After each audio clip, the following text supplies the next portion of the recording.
Good morning to all of you. Welcome to the fourth day of the December board meeting. Good morning to all of you sitting here in this room. Good morning, good afternoon, or good evening to all those who may be attending virtually. You are all very welcome to this fourth day of the board meeting. Thank you all, first of all, for the very good discussions and progress that we made over the last 3 days.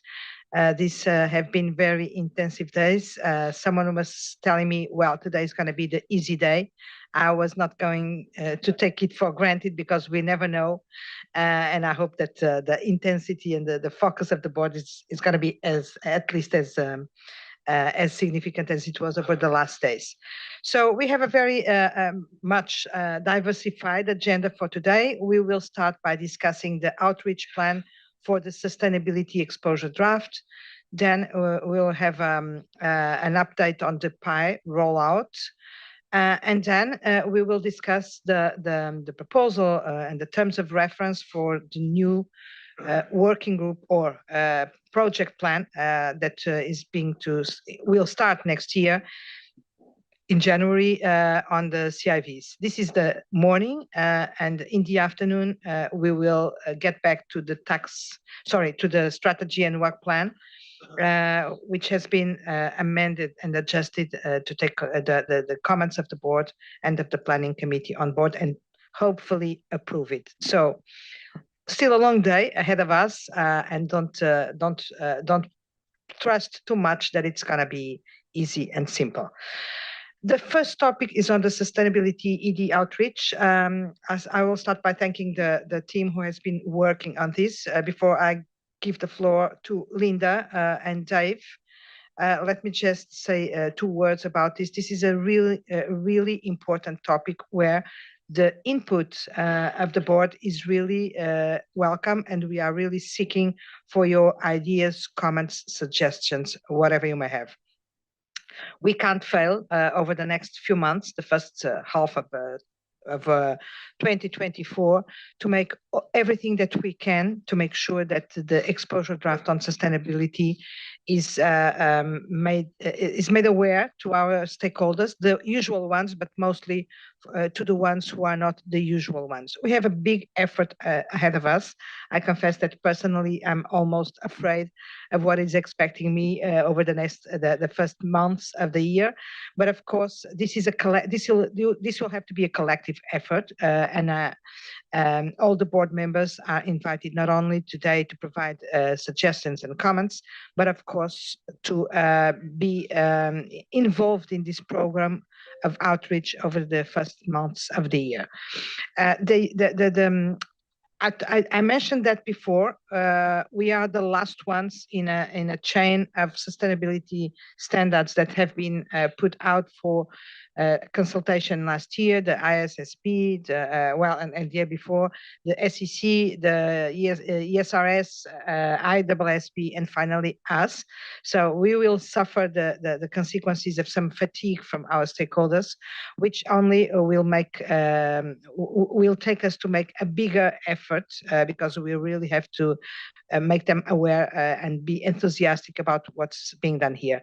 Furthermore, and I will not miss any opportunity to stress and highlight this: the awareness of stakeholders, regulators included, let me say this, about the importance of ethics is still not what it should be.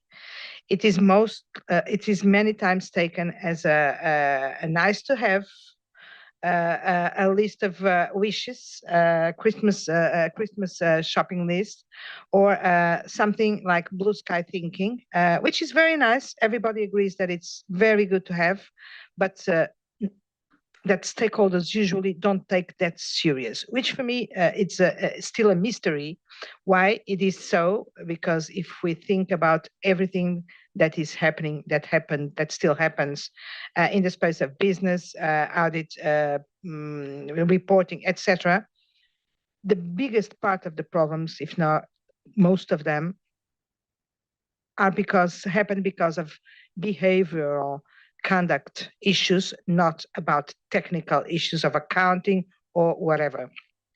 What we have seen over the last years, the last 20 years, I would say, were a number of scandals at the start of the century, then a bunch of regulation, the Sarbanes-Oxley Act, Dodd-Frank, then IFRS 39, and then another bunch of scandals, and then another bunch of regulation, the audit regulation, etc. So what is happening is that we have problems, then we have regulation, then we have more problems, more regulation, more problems, and then what? What can we conclude? I think that the conclusion is that regulation and standards have really covered in a very significant and very robust way the technical part of all this story, but the ethics is still what remains a problem, because the problems move into a space which is not something with which the usual accounting rules and standards can address and can cover. This is about changing behaviors. Solving these problems, or at least mitigating them, takes mostly changing culture and changing behaviors. And that's our space. That's what we do. That's what we already provide. Sorry, I think that this is something to tell me to shut up, to finish. But this is our space. This is what really matters. This is what it's really needed to complete the already very robust, complete, strong, tested, experimented infrastructure of standards and rules of accounting and auditing. So I think this opportunity of sustainability, which allows us to start a little bit fresh and show up in a slightly different way, will not only be an opportunity to create awareness about the ethics and independent standards for sustainability reporting and assurance, but also to bring the attention to the other side that was already there, but really needs a boost in terms of recognition, awareness, etc. So this will be, again, a collective effort. The fact that it's a collective effort also takes that we very seriously consider having a unique message, a unique voice, a unique way of conveying things on the outside, which is also necessary to create or to reinforce the image of a strong, professional, mature board. And this takes a lot of effort. This is a small team. This is something somehow new for us. And the fact that we are bringing here for discussion the outreach plan really results from the reflection that is being done about the need to have everybody involved, but also to have a very professional plan for this outreach, to make sure that we address the right stakeholders on the right time with the right people. We can't be everywhere, it's impossible. So we'll have to be very strategic in terms of choosing where we will be active, in terms of selecting our initiatives, and making sure that, of course, the profession will be extremely important, but we know that the profession will, by nature, come and respond and see what we are doing. So the big challenge here is to try to address new stakeholders with whom we don't have an institutionalized relationship. We speak with them sometimes and they listen to us and they say, oh, nice, ethics is really a good thing, but then this is not about ethics, it's a good thing. It's about demonstrating the concrete nature of what we do and how much it will interfere and contribute to the final result in terms of the final infrastructure of standards and rules. This is what we have to do, is to make it very concrete with very clear examples of what may happen if the ethics standards are not there and are not used. Have a very careful consideration of the existing frameworks and demonstrate that this is not a nice to have additional thing, is something that is probably missing in a piece that it's missing and which is necessary. So a very rational and well-structured approach to the message that we will give to our stakeholders. So I'll stop here and give the floor to Linda and Dave, who have kindly prepared a presentation and a plan for discussion by this board. Linda and Dave, thank you very much. The floor is yours. Thank you, Chair. Thank you so much for those very inspirational comments that basically frame what we're going to be speaking about for the next hour. We have a very important project that the board has spent almost the past year on, and that naturally warrants a very comprehensive outreach and communications plan. So I believe the presentation is teed up. Fabulous.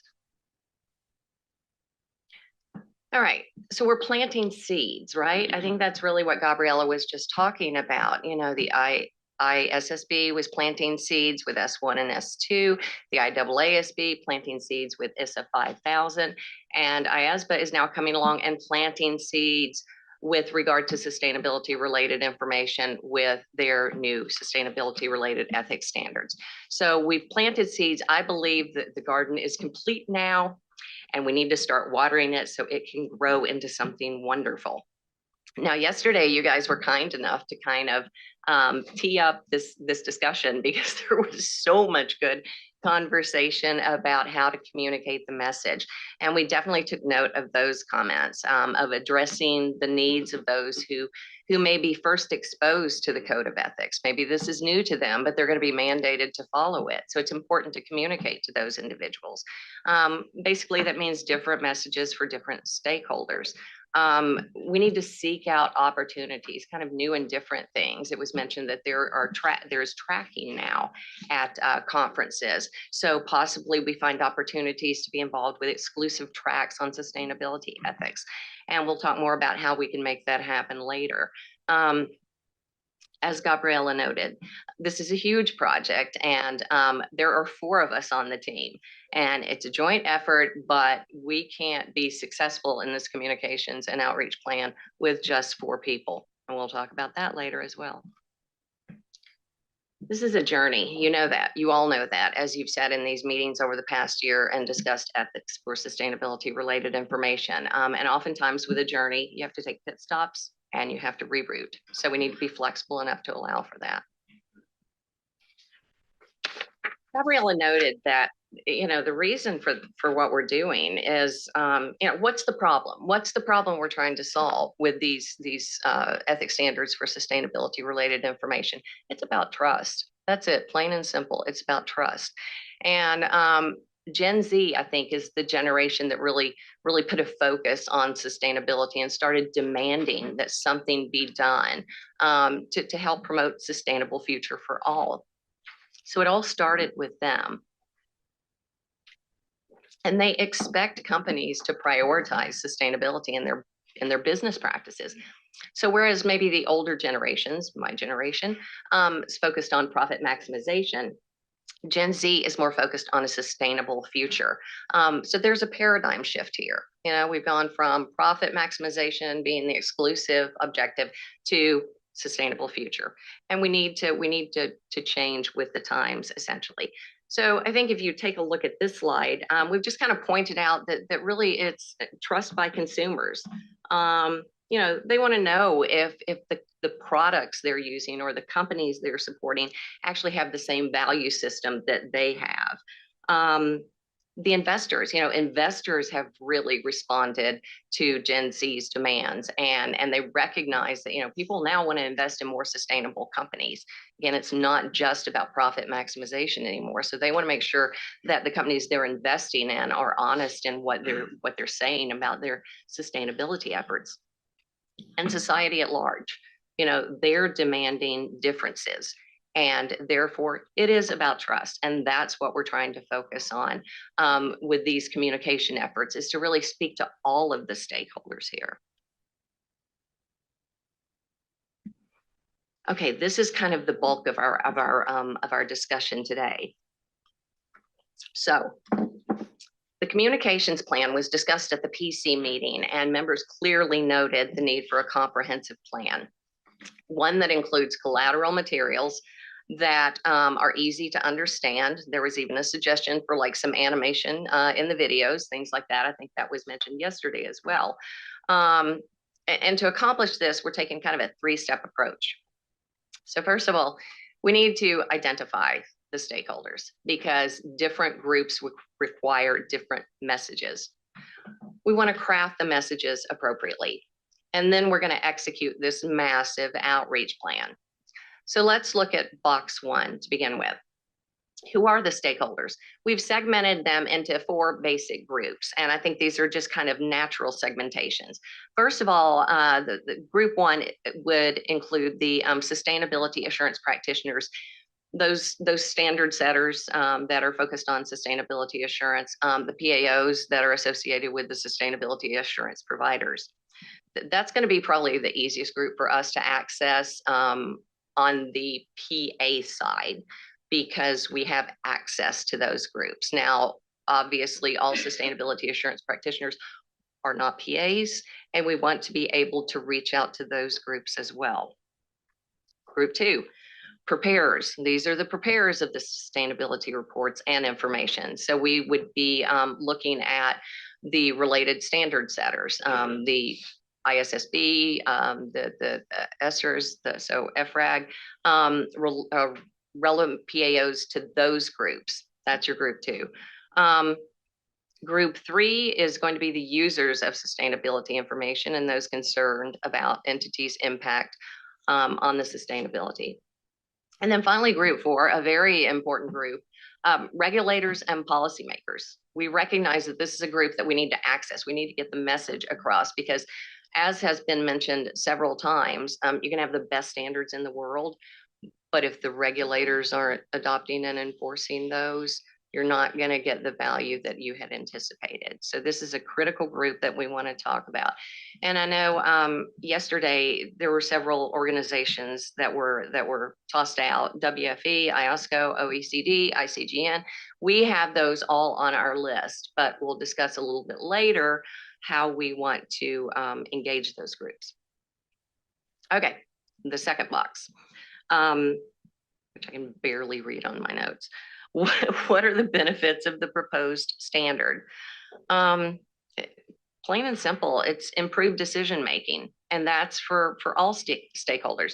That could be for the accountants in the company. You know, they want to make sustainable decisions. They want the company to be seen as one that is investing in sustainable initiatives. So having trustworthy, sustainability related information is going to help them make good decisions.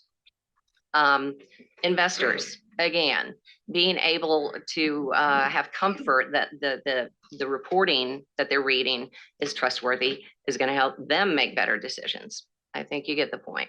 Better control environments. All right, Laura, you got to help me here with this one if I mess this one up, but what is it that you say? Strong internal control is really, it's the key. If the internal control doesn't work, then everything else falls apart. So, you know, having a strong code of, or having strong ethics with regard to sustainability related information is going to provide strong control environments. And that's important for trustworthy information and better decision making. Lower litigation costs. This one's kind of obvious. We know about some companies that we've read about in the media that have experienced litigation costs as a result of putting out less than true information with regard to their sustainability efforts. So that's crafting the message. And we recognize that the different groups require different messaging, and that is all part of our plan. Number 3, how will we reach these stakeholders? We'll use our traditional methods. We will provide information on the website. We'll use media. We will organize webinars. We will access pre-existing and direct engagement opportunities. We'll talk about that a little bit more later, but I'm actually going to turn it over to David Johnson now so you can hear him speak about executing the outreach plan. Thanks, Linda. And thank you, board, for allowing me to present before you today. As it relates to the how we will communicate the exposure draft, the consultation process, and the eventual final approval, we have a suite of effective communications tools that we've been relying on for a long time. And most of you in this room have seen those tools in action. We'll be promoting the release of the exposure draft early in the coming days on our social channels, and we've been promoting it in recent outreaches as well. The launch itself will include a press release, direct media outreach, a subscriber mailing to over 16,000 stakeholders globally, and a social media campaign. This launch in particular will also include a dedicated web page with resources on the project and the exposure drafts, video messages in multiple languages, explainer videos, messages of support from key stakeholders, and a communications toolkit. One of the benefits of the affiliation with IFEA and our close relationship with IFAC is that this suite of tools has been evolving over the years as technology and comm strategies have advanced. I'll give you an example. IESBA recently utilized a highly effective approach for one of their publications. They had their leader, Ian Carruthers, provide a short video message introducing the release of the publication on their social channels. IESBA with ISSA 5000 launch utilized this approach as well with a short video from Josephine Jackson, I'm sure most of you saw, introducing their consultation. We'll take this tactic even further. We're going to have a video introduction to the consultation, but we're also going to share video messages in multiple languages. And some of you in the room here are working with us this week to do that, and we appreciate your support. We are regularly in communications with our partners like IESBA and IESBA, IFAC, and others, and we continually share best practices. Another example of this is how we continue to push the envelope on what an effective launch looks like. In today's connected world, the more coordination you have in the immediate minutes and hours following the external launch, the more you can affect the algorithms of the channels you're launching on, which instantly puts your story in front of a larger audience. I can't stress this point enough. 20 years ago, you needed media to tell the story or to see your story and then deliver it to the masses. Today, you can flip the script, allowing for the masses to see your story, deliver it to the media. If everyone in this room takes one thing away from this presentation, I'd like it to be this. Anytime you can share our story with your networks, especially as the story is developing in real time, you will play a part in taking that story further. You all have at least one follower that will listen to what you have to say more than they'll listen to what your neighbor has to say or what IESBA has to say. And it only takes that one follower to affect change. Post-launch day, it'll be all about a regular drumbeat of communications. Again, another area where we're always evolving. Short, concise messaging, engaging explainer videos, kickstarting social media algorithms, ChatGPT, we'll use it all. The webinars and global events will evolve out of our discussions with our technical team and our partners. Next week, we'll be meeting with IFAC's team of regional managers to discuss how we can best engage the PAOs and allow them to become part of the process. And of course, Gabriella and Ken and the rest of the staff and all of you will be out there on the road conducting outreach and engaging directly with stakeholders. Yep. Thanks so much, Dave. All right, so massive project, but we are working our way forwards. We are planting those seeds. And as Dave pointed out, it's important to spread the message globally, which means speaking in those languages. So we have organized video shoots for this afternoon, and kindly members have volunteered to assist with that. So we'll be able to get messages out to different stakeholders that speak different languages, which is important.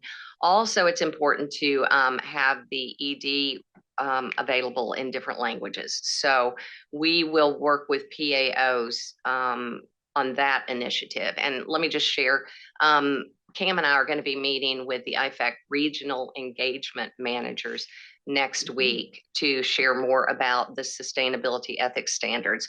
And during that meeting, we will discuss the translation opportunities, how best to accomplish that.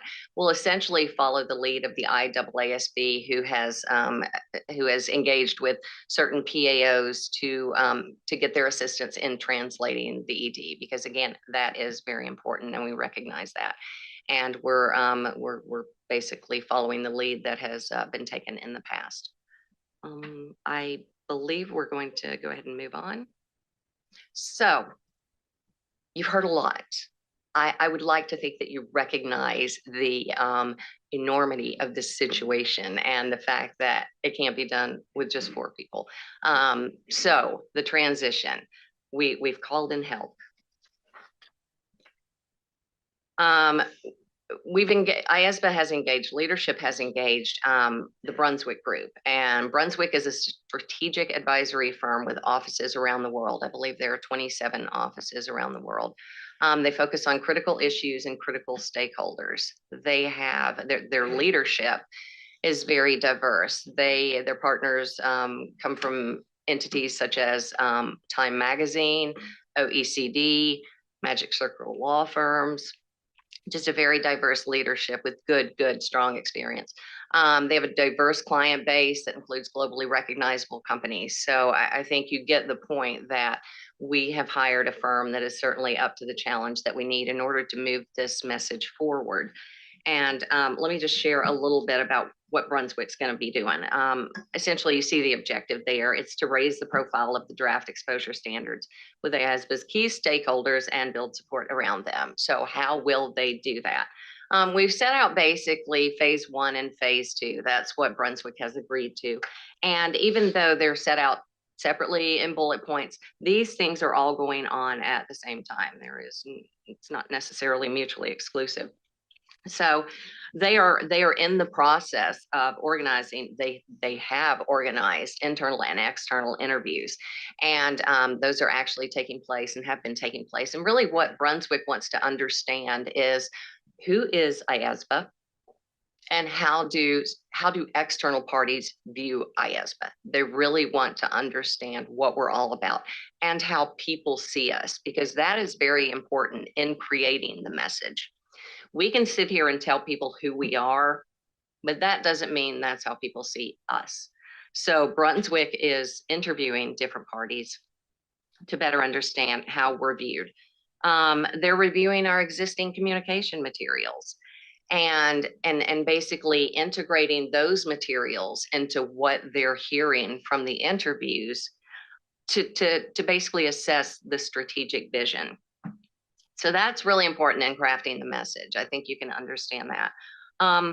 They're also mapping IESBA's travel and events through the first quarter of 2024 to help organize stakeholder meetings and events in those regions. And so this kind of goes back to what Dave was saying, is that we need to spread the messages to stakeholders, and then the media will come on board.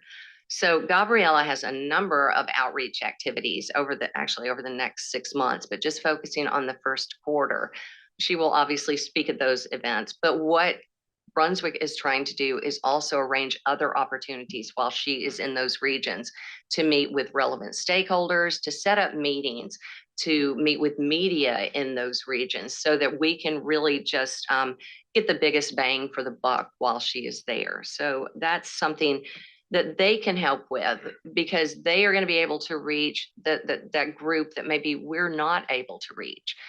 We talked about PAOs. Okay, we have access to PAOs, we have access to the PAs, but it's this other area that we're really trying to access, and that's where Brunswick is going to help us. And they want to help us kind of spread our vision wherever the board members go to speak, and we'll talk about that a bit later. Phase 2 is about stakeholder engagement and communications support. So back to liaising with media contacts. We do have some media contacts that we have been in touch with, and we've made arrangements for some articles in that respect, but we don't have the reach that Brunswick has. And well, I'll leave it at that. So we need to expand our reach, and Brunswick will help with that. And then just the last point, identify activation opportunities with media conferences, stakeholder meetings, etc. Basically, it's just get the word out everywhere to all stakeholders that are interested in what IESBA is doing. Dave, I think I'm going to turn it over to you now. Yeah, I'll just chime in briefly about Brunswick and firms like them. Advisory firms like Brunswick can take organizational communications to a whole new level. We have resources internally to communicate on a global scale, but nothing like what they have. They have an army of communicators just like me. Some of them may even be better than me, and experts in all different fields. Thanks, Andy, I appreciate it, including the accountancy profession. They have the bandwidth to conduct extensive research and narrative interviews, and they have the expertise to take what they learn and quickly create the best possible story to tell. They have deep connections in organizations we know will be critical to our ultimate success, and they'll help us open doors and avenues we would not be able to take ourselves. The partnership with Brunswick will allow us to grow as a communications team as well. We'll be able to replicate what they're doing. We'll be able to learn from them. We'll be able to see what the latest thinking is and apply that in other areas. So that's very exciting for all of us. That's the only thing I really wanted to chime in on. Thank you, Dave. The future, all right? So hopefully you see how we're laying the foundation, yeah? So let's move on to the future. We're planting those seeds, rather. Here it is, the future in one simple slide. This really looks at the whole year, because the point we want to make with this is, even though we are really amping up engagement opportunity and communication opportunities during the first quarter of 2024, the engagement communication will actually expand the whole entire year. But we have to start strong. We have to start strong with the ED, because we have to get comments on those consultations. And that is really going to drive what happens, after April. So we have a bit more, a bit more insight into what's going to happen the first quarter. And then we will continue to use that insight to develop our plans for what's going to happen after April. So let's just take a look at this timeline. Develop the narrative. That's what Brunswick is doing. They're helping us develop the message, and we've seen the fruits of their labor so far. And I think they've got a good idea of who we are and where we're going. They'll continue to work on that to refine that message. And we want to make sure that on day one, the day that the ED is released, that we hit the ground running, that we have the messaging ready to go out, that it is exactly what we want it to be, in order to accomplish our objectives. So we're working to develop that narrative. The ED is going to be released towards the end of January. Like we said, we want the world to know. I think there was a good suggestion yesterday with regard to the explanatory memo. In addition to it being very concise and short, use videos, use simple videos to drive people to that explanatory memo. And that's what I think these videos that we're taping today can help do, because we have, just for those of you that don't know, we have, I think, 7 representatives, maybe 8, that are going to videotape a very simple script that talks about ethics, IESBA, and the sustainability standards. And the video will probably be a 2-minute video. Again, very simple, not technical at all. And those videos can just be sent around the world, and they can be used to invite people to look at the exposure draft. We're also doing a longer explainer video that is going to be a little bit more technical in nature, and that's going to be targeted towards our sustainability assurance practitioners and those associated with the sustainability reporting. Issue press releases. This is kind of business as usual. Obviously, we will issue a press release on the day of. Socialized video clips. Again, we're developing these videos. We will release them. But as Dave said, share them with your network. A lot of you in here are on LinkedIn, and you have a very strong following in LinkedIn. If you can share these, comment on these videos, that is going to help tremendously. Interviews with media. Brunswick will help with this. We'll rely on the media that we know, but to the extent that you can help us with this, that's great. Anyway, next, let's move on. Hosting global webinars. And I've just put Asia Pacific, Europe, and Americas here, but we need for this to go out everywhere, because we want to make sure that everybody, that the stakeholders and beyond, understand the ED, really understand the impact, and understand what it means to the extent that they can respond. This isn't a promotional opportunity just for us to let people know we're out there. This is an opportunity for us to invite comments back on this very, very important piece of work. And that's what we really have to remember. You all have spent countless hours crafting what I think is a really, really important piece of work.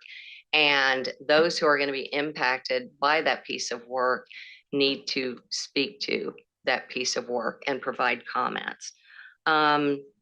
Seize opportunities to partner with sustainability and related events. I've spoken with some of you all offline about events that you either have attended in the past or will be attending in the future.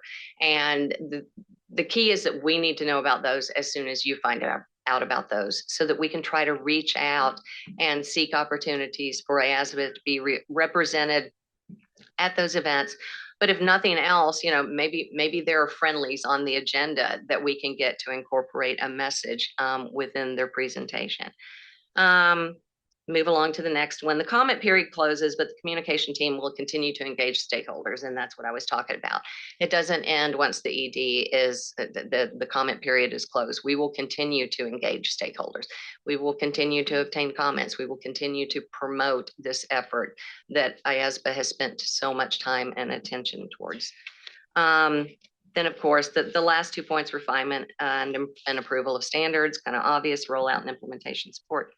I think we're aware of that. Dave, I think I'm tossing this to you now.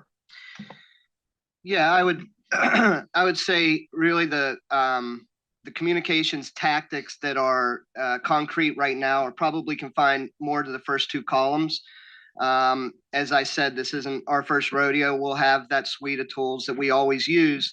I'll point out some of the different approaches that we use for this particular launch. We discussed narrative development from Brunswick and the expertise they'll allow us to have to find the core messages that resonate, but we'll be looking for them to find those messages that resonate with different audiences, and then develop the communications assets to deliver those messages strategically to the different audiences. So messages by audience segmentation will be the goal there.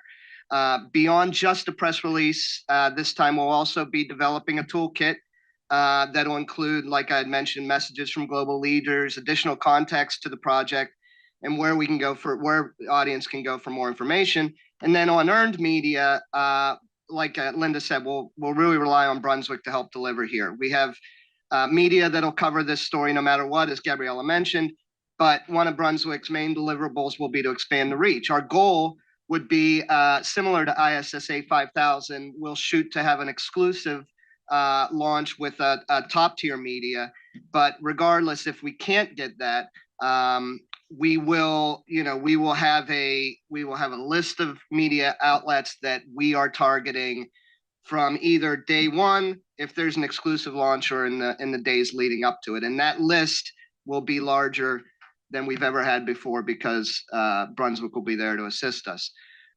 Between the release and when the consultation period ends, that's where that steady drumbeat of communications will come into play. The explainer videos, the regular cadence of encouraging people to comment before the deadline, etc.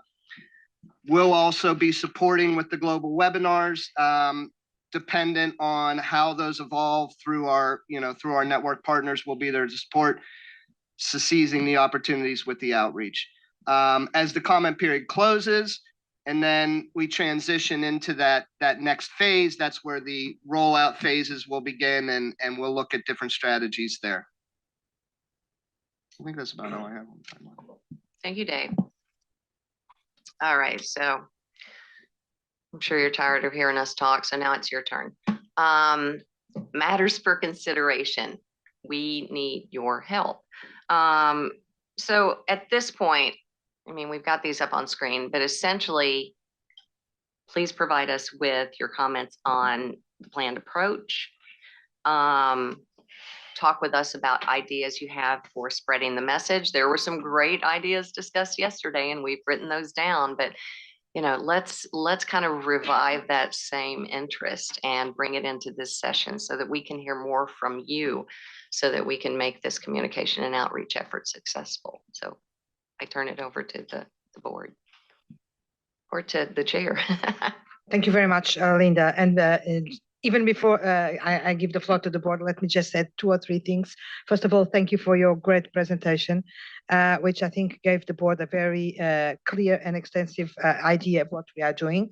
But I'd like to add a few notes on my side. on some of the topics. Why this is important, I think that you will recognize, but this has to be integrated in our vision and DNA as a board who cares about the others. And I know that I'm a little bit famous, I don't know if in the positive sense, about being obsessed by communications. I'm not obsessed about communications. I like it, I must recognize, but it's not because I want me or you or us to be famous on the newspapers and etc.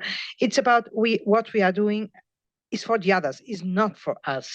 So if we don't find the right channels, ways of reaching out to the others to whom this is going to make an impact, the usefulness of what we do is very low. And that's why even in my other roles in lives, I always tended to integrate communications together with the technical teams, because this is the only way of making sure that there is an alignment and that what we do makes the impact that it has to make for the public interest. Secondly, all the plans, the first slide on a lot of ideas about stakeholders, channels, etc. This is extremely important. The real challenge will start when we will have to select, because we can't be everywhere. We can't use all the channels. We don't have all the resources. So we will have to be very strategic and judicious in terms of selecting the priorities. I'm seeing the groups there, and probably we'll have to have a discussion about which group of these ones is the group where we should focus our attention the most, or put more resources. In terms of the channels, we have to make sure that the channels and the tools are adjusted to each one of the audiences. So there is still a lot of work to do. This is already a plan, but there is going to be a lot of work to do in terms of making sure that we don't get lost in all these plans and etc. Third thing that I'd like to make very clear to this board about the use of Brunswick. I usually tend not to bother the board with our internal housekeeping, how we do things and how we get there.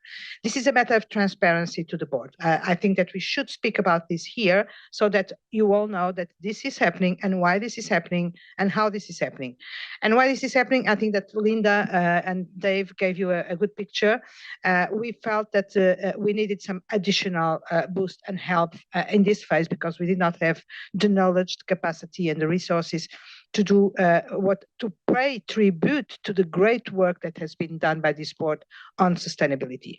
If we didn't do what we have to do to make sure that what we have been doing over the last 2 years in these groundbreaking projects and experts was not conveyed, and I'm looking to Luigi. I remember a conversation that we had in Lisbon a few months ago, where I think it was you that was saying that, but I think translating the sentiment of the board, this is such a great work. If we don't do what we have to do for this work to translate into usefulness and impact, we will fail. So this is part of this conviction. Thirdly, this was a discussion. This was a decision, not a decision by Gabriela alone. It was an internally discussed decision with all the controls and financial controls in place. And now I'm looking at James to see if it was possible in terms of budget, even if it was not as expensive as it probably expected. On the contrary, so this is all about transparency. Does it cost money? Yes. Does it cost what you might be thinking that it would cost? No. And I'm not saying more, but it was very carefully considered if it was within our budget capacity to have this help for these 3 months and to make some, of course, savings on other sides. So yes, so there is no derailing in terms of budget, no crazy things being done here. Fourthly, this is not a magic wand. Let's not think that Brunswick will do everything for us. First, we making the decisions, don't look at Brunswick's services as PR services. That's not what we are expecting from them. It's a really more substantive work in 3 areas: making the language and the narrative attractive, understandable, etc., which, as we can see from the discussions this week, it's extremely difficult for this board. And it will be going forward a constant, permanent, ongoing effort that we'll have to make. Secondly, identifying the opportunities, just like they've said, that we don't have the capacity to in terms of media, in terms of events, etc., and activating the impact. This is what we expect. Brunswick has very top people working on this project with us. I'm just going to refer one name that I think you recognize, Pascal de Saint-Amand, who was the former tax director at OECD, responsible for the BEPS. He's in the project. I had a meeting with him this week. He's following us very carefully, and the people who are very much expert with the high levels of expertise. So this is not about PR. This is really about strategic communications, which is a completely different thing. So, but it's not going to be a magic wand. This is going to be very much on us to provide them with the information, with the insights, etc., so that they can make the work, identify the vulnerabilities, identify the strengths, and activate both. And I'll stop here and now, yes, open the floor for comments and suggestions. And we heard yesterday many things which were already very promising, so please keep on doing so. Mark. Thank you. And you know, firstly, this is very welcome.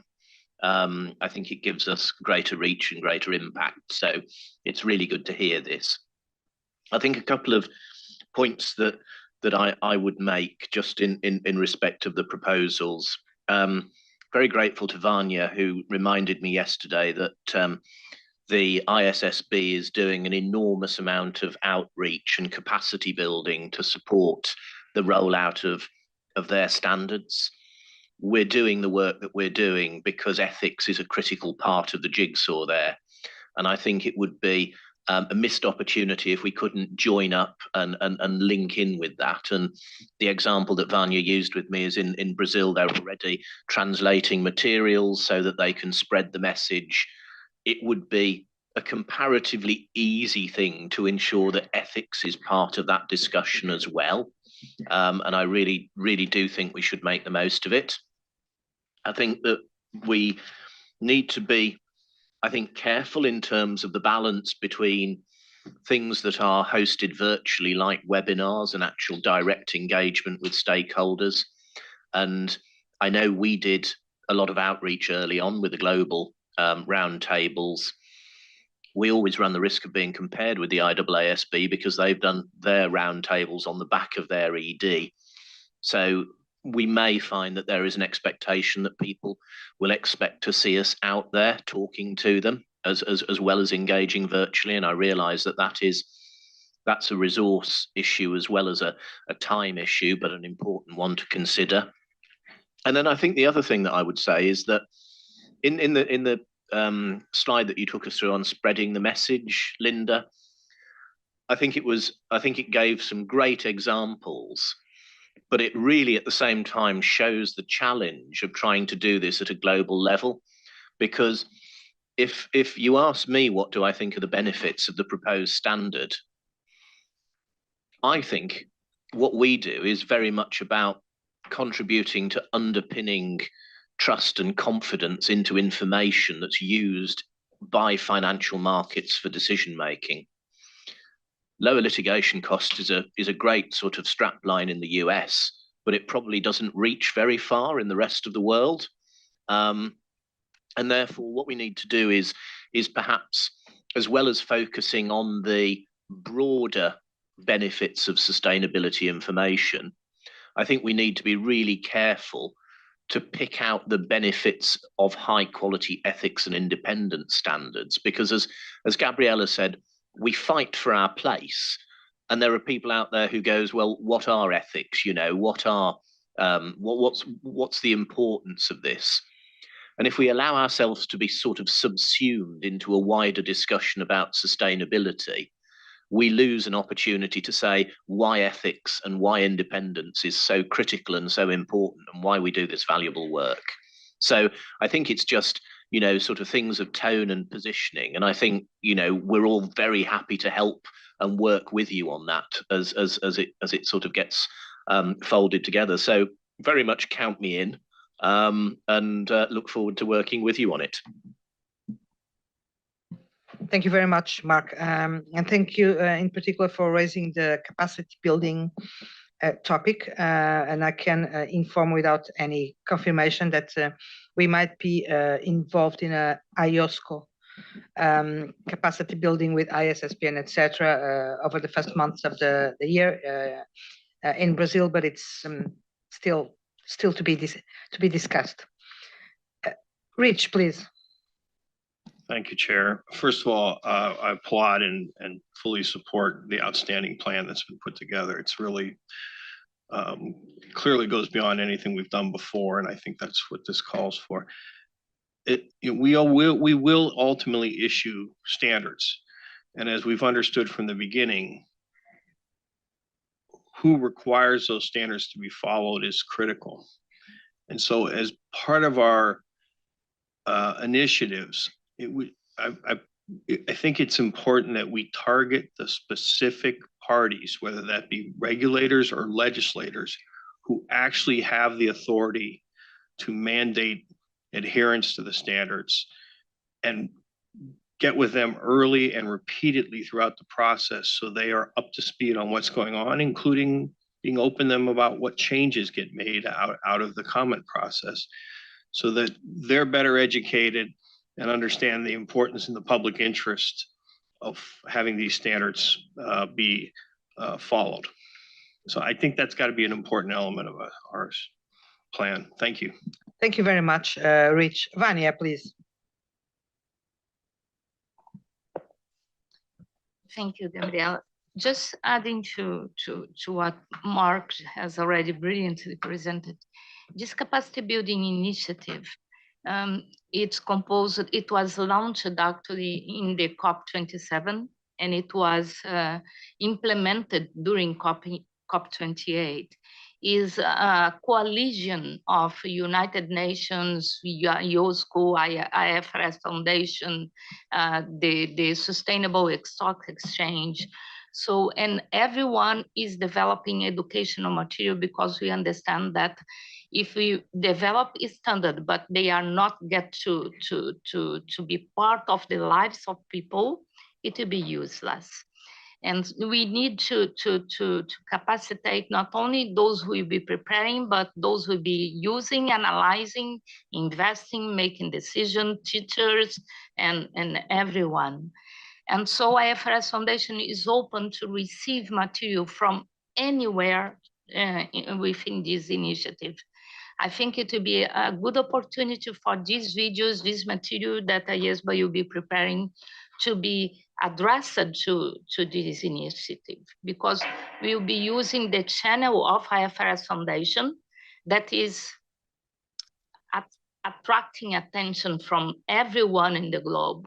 It will be a huge opportunity to make the code better known by regulators and by companies, and for us to present a showcase of how important it is to have ethical fundamentals together with the sustainability reporting and assurance. So I think it's a good opportunity. They will be curators, but they will be receiving material in any language. And I think that we can make use of the opportunity to tell about IESBA and about the code, and how this new aspect of sustainability can be helpful to avoid greenwashing, to make sure that the information is available. I represent Brazil in this initiative, and so I have some additional details. If you want, we can discuss it further. Okay. Sure, Vania, absolutely. I couldn't agree more that this is can be an incredibly powerful channel of communication. So I think that after this conversation, for sure, over the next few weeks or months, we will be speaking with at least some of you on a bilateral basis to activate your own opportunities, be it in this way or local jurisdictional opportunities or whatever. Luigi, please.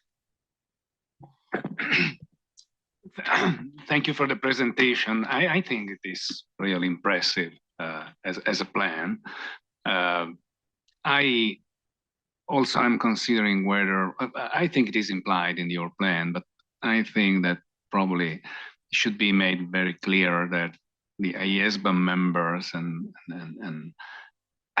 technical advisors are resources to be used, sorry for the word, to be used in this plan, and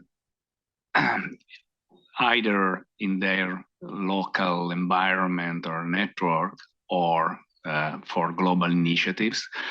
And in this respect, also considering the fact that the exposure draft will be pretty massive, and we can easily get lost with the details, which is probably not the right way to deal with this matter. I wonder whether we may consider creating, try to ensure consistency, tone, scope of the messages that every one of us are supposed to deliver. And for this respect, in this respective, I wonder whether we may also work with the help of every one of us, or a selected group of them, to let me use this word, which is probably not right, but talking points, standard talking points, the type of the message to be delivered, and even standard presentation material to be used in these outreach activities, in order to be sure that if I am involved in dealing with my regulator, I will not be spending hours and hours on small details, but really stay focused on what it is really this document and what really matters for this work we need to do. It is true that we need to help stakeholders to understand this unprecedented, I think, standard. But it is also true that we should stay as much as possible, as Mark said before, to the basics of the reason we are working at this standard. Luigi, you are touching upon a topic which I think it's absolutely critical, which is the consistency of the message that I had mentioned before. We have to speak about the same things the same way, of course, with our own natural differences. But this is absolutely critical. And I was listening to you and thinking that it would be really important to create some kind of scripts or guides or bullet notes that each one of us, wherever we go, could use, of course, adjusting to the audiences, which is also important. We can't speak the same way to the profession that we speak to the OECD or to John and Mary on the street. So thank you for that. And I was already thinking about something else, but I'm refrain for now to come up with more proposals until the end of this discussion, and then we'll see. Thank you for that. Andy, please. Yeah, thank you, Chair. No, thanks. You both and your team. I'm really blown away by the thoughtfulness of it, and of course, count me in any way that you see fit at all. Always happy to help, and the direction just sounds absolutely fantastic. And I guess the only dimension I wanted to add, which I'm not saying you haven't covered, but we know the importance of ethics and that the role that strong standards play. And maybe even counted this, but at least for me, my friends and my relatives and my business colleagues, well, they understand the importance of ethics too. Maybe you've experienced their eyes seem to gloss over and yawn when we talk about ethics, and let alone reading them or actually writing them. But at the same time, while there's a lot of interest in sustainability and reporting, there's a lot of concerns that the claims by both governments and by entities are just another form of the latest bit of promotion for to validate their existence. But so I think what we have is not the technical aspect of what is reported, what's not reported, or how you assure, how you not assurance, but the metaphorical true north, and that seems to be the secret sauce, that all of the standards that people could come up with, all of the publicity of what is appropriate sustainability conduct, what is appropriate reporting, the whole skepticism that it's either hooey or it's just promotion or greenwashing. And I don't really have an answer for it, but what this set of standards has is it's the ability to take the public trust and to say, we're not reporting it, but we're keeping everyone on that path and heading north. You know, the true north is just my metaphor. So, and I think as Luigi mentioned, another dimension is that we really have to not get into the. We need to get into the words. We need to get into the details, and we need those comments. But I think directionally to push this out to the world, we really need that big picture. So as I try to think of it, or engage ChatGPT to think about those messages too, just to count me in. But talking points would be fantastic so that we all have a similar message. Thank you. Thank you. Simple ones. Thank you, Andy. Hector. Thank you, Chair. Let me give you 1 minute of context so that this doesn't sound like criticism, because it's not intended to be criticism. But I have a small firm. We don't sell not even $1 million a year. We're tiny, and I do the communication strategy myself. And we have like 700 followers, so I'm no expert to be giving advice on these kind of things. But from the outside, I'm pretty sure that if you want to reach PAs, just an email by Andy or by Luigi or Jens or Chana or Mark will cover most of the scope that you want to reach. It will spread, you will get there. But the challenge here is we want to reach the non-PA community.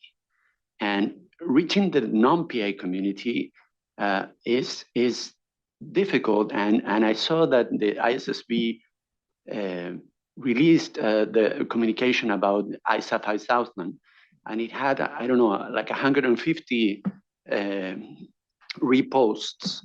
And IESBA has 100K followers. The IAASB has 25,000 followers. We have 9,000. So the challenge of getting this message out to the non-PA community, which we want to reach because this is professional agnostic, I think it's new. We cannot do more of the same. And we cannot use the same IFAC tools. We cannot rely on the same channels. We need to get out to a different community that doesn't even know we exist. This is a public, it's being broadcasted, so I'm going to reserve the name, but a high-level tax international figure I spoke recently had no idea IESBA existed a week ago. And it's not criticism. It's because we were focused on, the code was focused on the profession, and we're doing work on tax now, we're doing work on sustainability. So I guess the challenge is to get way beyond the business as usual. And for that, I think we need to think out of the box. I agree with Mark that we should not be promoting sustainability. We have 30 seconds or 15 seconds.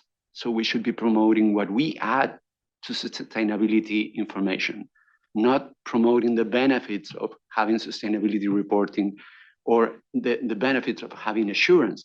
It's just what we bring to that assurance so that it's actually effective and is reliable and we create trust. So very focused. It's our tiny space. I would focus the message there. I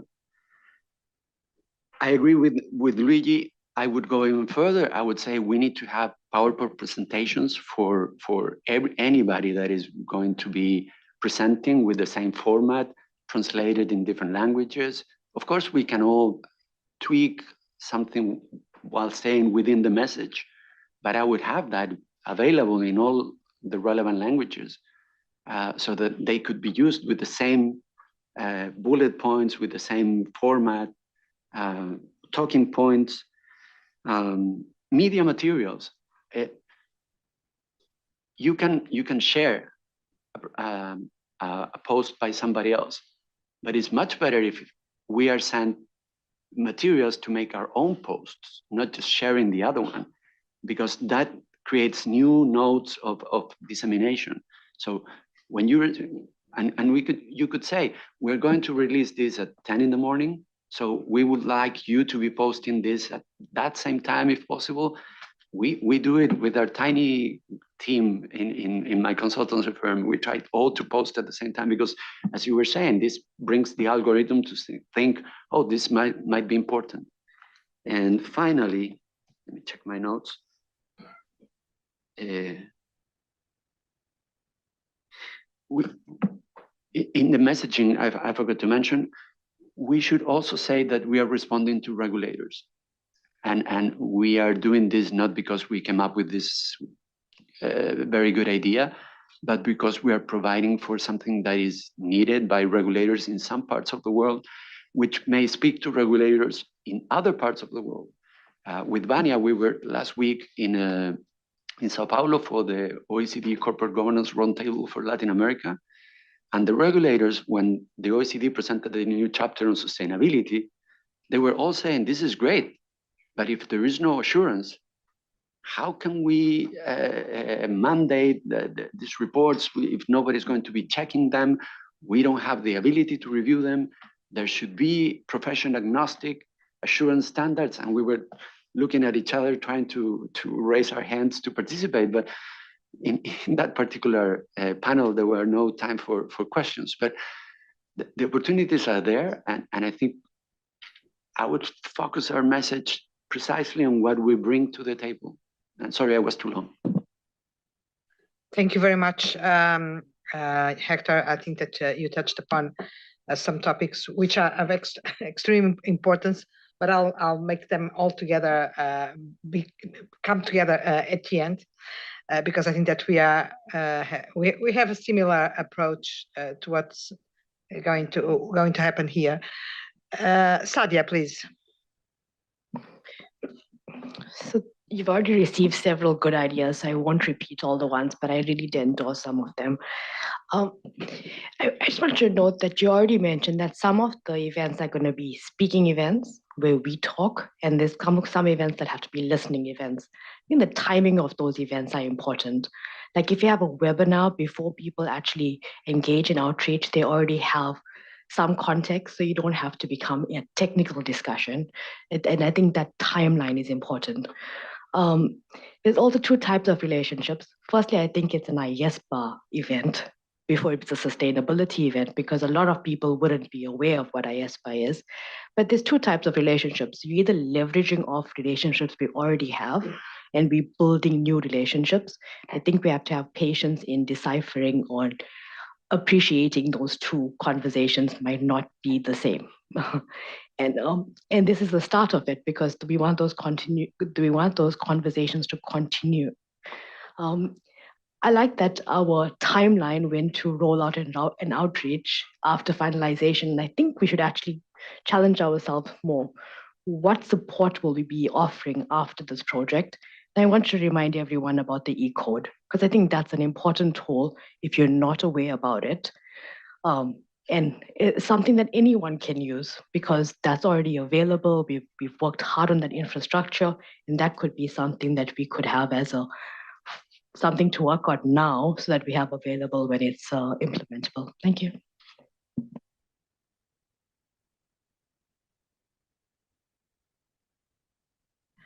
Thank you. Thank you, Sadia. Jens, please. I just want to add one aspect. I think it's a great plan. I think it's important to realize that in many jurisdictions, it's not the code which will be implemented or part 5, but it's the essence of that, or the independence issues or the greenwashing problems or whatever. So we have to be clear in our communication, not only saying here is part 5 with section 5507 or whatever, but also to say what is a topic and to be aligned to the jurisdictional environment, because we have to motivate those standard setters or legislators to rethink their given approaches they have and where they have to be responsive to our consultation, and in the next step to change laws and regulations in their jurisdictions, just to have a little bit of broader approach. Thank you. Thank you very much, Jens. Very well said. Sanjeev, please. Thanks, Gabriela. I think a great presentation and a number of good ideas already being discussed.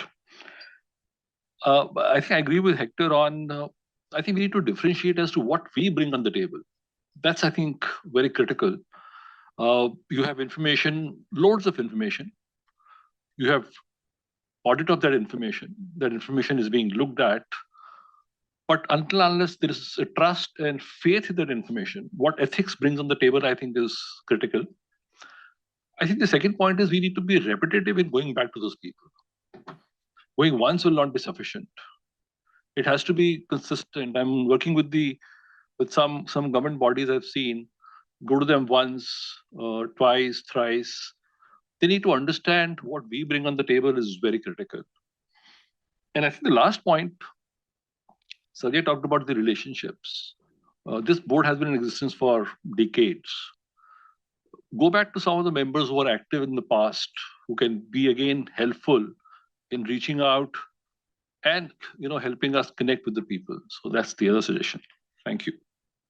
Thank you very much for that, Sanjeev. Yes, it's not only the current members, but the past ones who are part of the family still may help us. Rania, please. Thank you, Chair. So I really think this is a very impressive plan. But what I would like to see, and very much relates to what's been said by my colleagues, I would like to see us bring out more strongly the business case for ethics. And I think this really very much also relates to what you were saying, Gabriela, earlier, that everybody tends to think that ethics is like a nice add-on. It's about the good for humanity. It's not about that. I think it's time for us to use this very impressive plan to bring out the actual business case for ethics. It's about the sustainability of organizations. It's about improved and enhanced stakeholder value. It's about organizations' access to finance. It's about more efficient financial markets and more efficient economies.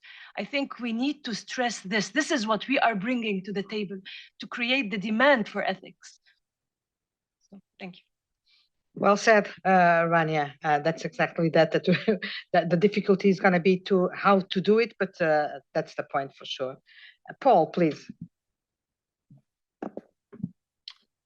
Thank you so much. I think it just really reiterating some of the points that have been raised.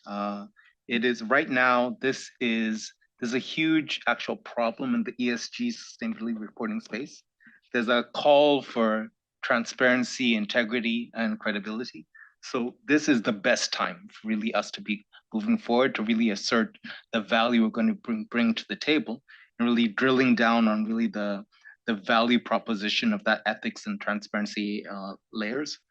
I think when we do that work, I think it's very critical when we look at that first pillar of who are our stakeholders, to be very conscious about, as it were, our non-PA space, and to make sure that really the true users, and very interesting for me, even just the subjects of those reports. Speaking very much from the continent, where you have a lot of negative pushback going on in terms of especially the carbon credit space and with the credibility of some of those projections. How are we making sure that the space is being reported on and evaluated and projections being presented are part and parcel of these conversations and effectively informing the deliberations going on. I think I really stand with the comments that have been made around the importance of making really some coalitions and alliances on how we drive this messaging, so that it's definitely an IESBA message, but the sustainability conversation is much broader than us. So how are we adding value to an ongoing conversation to unlock the most value? And then just finally, it's really the, I liked the point made by Sadia in terms of what's the order of our rollout, that how do you start with, as we're building understanding and awareness, and then have informed conversations once that has been built. So the ordering of our webinars versus our in-persons, I think can add a great deal of value. Thank you so much. Thank you very much, Paul. I think that we are all being very much aligned around the same perspective, which is wonderful. Laurie, I never see your flag. You please. I'm like the stepchild. Thank you very much. And I won't reiterate the comments. I'm very supportive, in particular, of the fact that this comms plan is very much a strategic communications plan. And Gabriella, you mentioned that as did the comms team, Linda and Dave. Something struck me very much about what Ronnie has said, and that is really the thinking and about the value proposition and the business case for this. And it reminds me years ago, 15 years ago or so, when, everybody was struggling, people still struggle with, but significantly struggling with the diversity conversation and how to get women into leadership and onto boards. And it really started to move at the point at which in time in which people really focused on the business case and start talking about the morality of it, the nice to have of it. Those are both true and important things, and I certainly believe in them. But figuring out the business case issue, not just for the PA community, but for all those potential people, stakeholders touched by this, including people who will be subject to these standards, I think is very important. And somewhat nuanced, given we know we're moving into a different stakeholder group. So I thought that was really important, because when you said that, I thought, yeah, that's right. It starts to take off when you can build a very tight, cohesive argument around that. And that is also this ethics discussion that you mentioned and Mark mentioned. We have a place in the ethics space, but we have to be able to articulate this.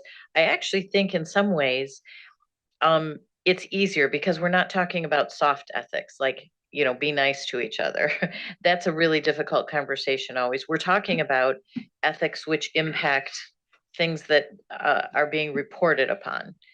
And so it's a real opportunity to change the debate around ethics. And so anyway, that's it. I think really good. Thank you very much, Laurie. And yes, that's exactly that, because I like the idea that this is not about soft ethics, and it's not. It's about hard ethics. Yeah. It's about the fundamental that we will have to provide for these behaviors to be aligned. Thank you for that. So we still have Sungnam, please.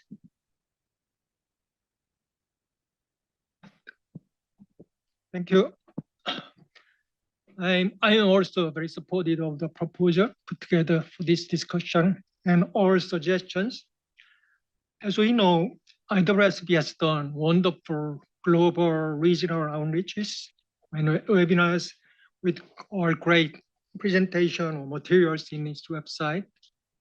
Given that we are reaching or targeting almost the same stakeholders, I believe we need to know the lessons they learned from the outreach, and also on top of that, we need to do better, and we need to make a big difference. So that's my point. Thank you. Thank you, Sungnam. And at the end, I'll go back to your point, but I'm just going to allow everybody to provide comments. Yeah, Shu, please. Thanks very much. And I agree with the proposal that I just heard that Hector's idea, and I very agree that I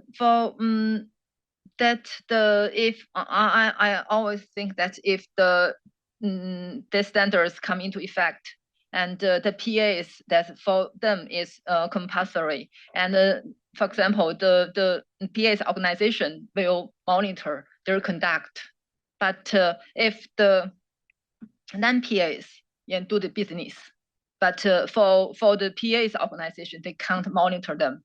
Yeah, who is the regulator? And sometimes we talk about we will that to reach out to the stakeholders, but that's for the non-PAs. They also do the business. That is the sustainability assurance, but I know, for example, in China, I always think, who will monitor them? I don't know. Yeah. So I think that the outreach activity is how to push that the stakeholders and that's some of the regulators, they can emphasize that this standards is not only for the PAs, for all of the practitioners who do the sustainability assurance business. I think so. That's the core, not just the technical issues, but the scope. So because that's sometimes that's the PAs complain that that they are under too much the monitoring, and especially for this kind of this issues. And I think we should put more concerns on the outreach activities to that's the regulators or the government about who can to monitor that's the non-PAs, those organizations or those stakeholders. Thank you. Thank you very much, Yao Shu. Christelle. Yeah, first, my full support with the strategic side of this plan and how it was organized. Full support to my fellow board members for their very good input into this discussion. Just one additional side of it. We are speaking about increasing our reach, taking the momentum, and all this is true. And then we will have to maintain that during certain time, to really penetrate those spheres and minds, etc.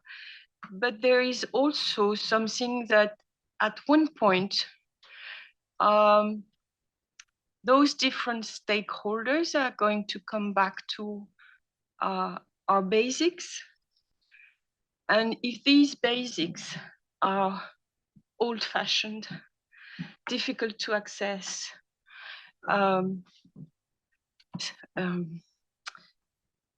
statics, that's going to, like, the marvelous cake that falls down. So I urge also the organization to think about what is our next objective of state-of-the-art, of answering to the needs of our stakeholders, not only that projection phase that we need to have, but then the welcoming phase of accessing to what we do in a smart way. I think we touched that also yesterday about how people can find what they need in an easy way and take it with them, because they have local constraints. They cannot refer totally to the IESBA code. We don't care if we have the impact. If they take the good of it, it's okay. And so we already work in an open way, transparent way, but we should also make sure it's easy to carry and to find when they come back to us. Thank you very much, Christelle. Mark, and I think that we all have to stop here. So very briefly, really interesting discussion. Jeff is now going to punch me, but I think this is too important not to have a couple of slides about strategic communications embedded within our strategy and work plan. Because we have just discussed the importance of all of these key messages, and I think it has to, like, we don't need to see it, but it's just that messaging is so fundamental and so important. We have to make sure it's really clearly positioned. Thank you very much, Mark. You didn't see Jeff sighing because you were not looking at him. We will let Jeff process this suggestion. So very briefly, Linda, Dave, any reaction on your side? Anything that you'd like to add? Can we wrap up or, yeah? Thank you for the very valuable comments. They're going to help us as we go forward. So I really appreciate your time and attention this morning. That's it. Thank you very much. Thank you very much, Linda and Dave, for your presentation and for the great work done. I think this was a great conversation for many reasons, but also because I see the board being really strategic about this and not just waiting that something goes out and wait for the results. So thank you very much for that. The main takeaways very briefly that I take from this is that in terms of the targeted audiences, what I have heard is that we should focus mostly on regulators and decision makers on the one side, and on the non-PA community. This was what I heard here around. Then with respect to the content and the message, not focus on the code or part 5, but mostly on the content of it, of what it means, the impact that it made, the result, the value proposition for the society and for the companies, the what we can add to the message, to the narrative going on around credibility, integrity, trust, and etc. So not being that much concerned about everybody understanding the technicality of the application of these standards, but taking profit of any awareness and buzz that we can create around ethics, hard ethics, by the way, let's call it like that, and not about these nice guys from the ethics board speaking about nice things. Sorry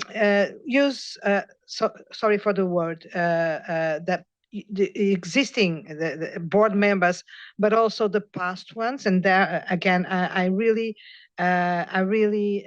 expect you to come up with other suggestions going forward on possible opportunities that you identify for yourself to be there if you may need some help. But also on the tools, very important, these ideas that we should have a consistent message, bullet points, some notes about a very simple way of putting our narrative, materials to be distributed on LinkedIn by each one of us. And I was thinking like one slide that describes the project in its main characteristics and objectives, or other things like Hector mentioned. This kind of materials, the videos, the participation in capacity building initiatives, which has an incredible spread potential and educational potential. And finally, Sunam, with respect to IESBA and something that I also heard about the use of IFAC traditional instruments. Of course, this is all helpful. IFAC traditional instruments, the way IESBA addressed that, but I also agree that I don't know if it's doing better or doing more. It's about taking our own identity, and that is something that we can't forget. We are not one and the same. We don't have the same audiences necessarily, the same stakeholders, and we are at a different level of recognition and understanding. So we have to do our own job, of course, taking the best of what the others are doing and of the existing instruments. But for instance, the existing instruments can be very good to be put on the website, but they will be still unuseful if nobody looks at our website. So this is starting from a different point. This is a very extremely useful conversation, and we will try to make this ongoing conversation with the board, not with all the board probably, but with each one of you, or some of you, to get your help and contribution and to be provide information about what's going on. And with this, I think that we are going to close this topic a little bit later than expected, but it triggered so much interest that it was necessary to give the appropriate time. Anything else, Ken? James, who is also involved in this? No? Okay. Thank you very much. Now we are going to move to the next topic in the agenda, and the next topic in the agenda is a kind update from Andy Minter about the PI rollout project. Andy, without any other comments, the floor is yours. Thank you. Looking forward to addressing the board without being provocative and controversial. So the so interrupt the sustainability program now already in progress. This is an update on the PI rollout. As was mentioned, and I think for the most part, the board members and public were going to update you on our coordination with. Actually, if we could pass this down to Sungnam, that would be terrific. The fully interactive presentation we have here. The to update you on the a lot of it's going to be updating you on the IAASB coordination. Wanted to acknowledge the working group, which includes Rich, Sungnam, Felician, Luigi, and Yashu, and of course, very, very ably and effectively and massively led by our staff, Jeff and Laura. So as was mentioned earlier, there's a lot of IAASB coordination very effectively happening. And I want to thank Sungnam for sitting in and participating and being acknowledged by the IAASB task force and the IAASB in its entirety, often publicly, for his dedicated and accurate, active coordination on our behalf. And so the presentation is really going to be about Sungnam updating us on the IAASB and where they are with regard to track one. We've updated you really track two, so the board is aware of what happened when we made our standard and our ethics code and how that was coordinated as is needed in oftentimes with the auditing standards and our as well. So when Sungnam is finished, I'll have a final comment about what's next for the working group and what's next for the board. But at this point, Sungnam, the floor is yours. Thank you, Mark. Andy, you have done more than what's needed for me. Yep. Yes, as a background, our board approved the PI revisions in December 2021. As a result, the definition of PI has been expanded and the term listed entities has been replaced with publicly traded entities. Further, the revisions introduced the transparency requirement for firms to publicly disclose the application of independence requirements for PI when they have done so. This is the background of our PI revisions that was introduced in 2021. And then in connection with our PI revisions, the IAASB set up a task force and commenced this PI project in 2 tracks.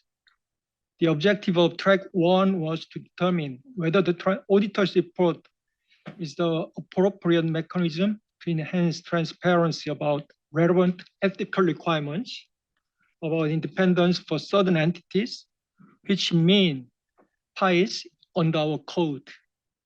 In June 2023, IAASB approved the revision to its standards to operationalize the transparency provision of our PI revisions with an effective date of December 15, 2024. This effective date is in line with our PI revisions.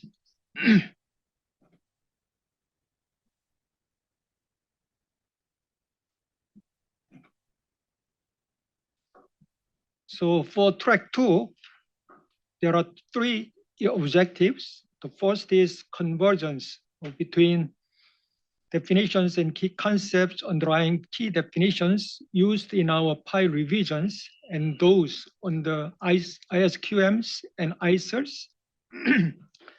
Second objective is establishing objective and guidelines to support IAASB's judgment in relation to those matters for which differential requirements for certain entities are appropriate. Lastly, determining whether and to what extent to amend the applicability of existing differential requirements for listed entities in ISQMs and ISERs. Further, in its meeting in June 2023, IAASB agreed to revise ISRE 2400 revised as part of track 2 to address transparency about relevant ethical requirements for independence for certain entities in our code. This was made in consideration of our board decisions to maintain the scope of transparency requirement on our PI revisions for both audit and review engagements.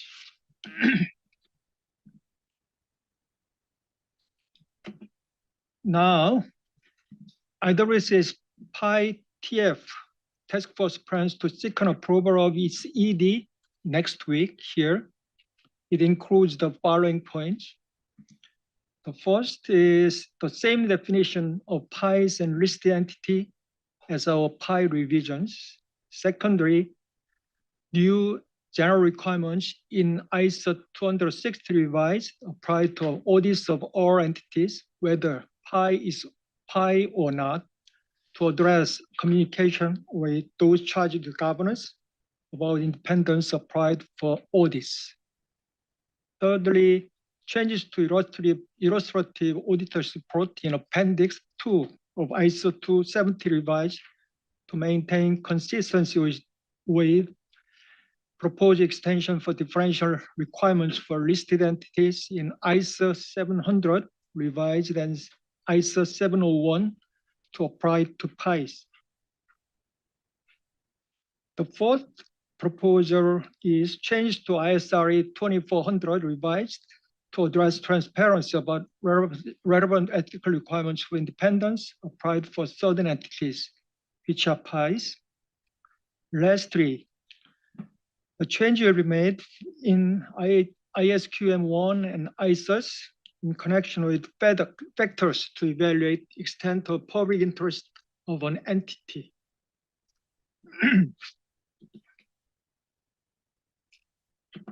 As IESBA representative, I have participated in each and every meeting held by IWSB PI TF.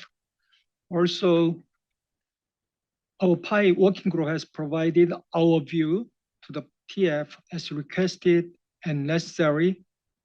In conclusion, our PI rollout working group supports the revisions proposed by IWSB PI TF, and our working group has a view that the proposed text aligns with our PI revisions and also the revisions approved by IWSB on the track 1.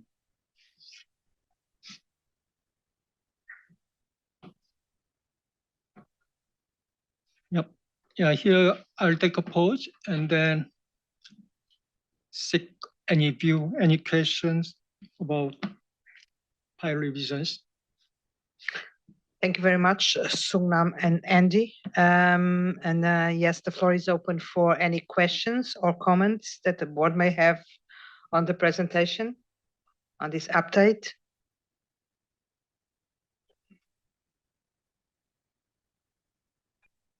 No comments, no questions, everything is clear. Back to you, Sungnam. Yes, thank you. Yeah, this is the way forward.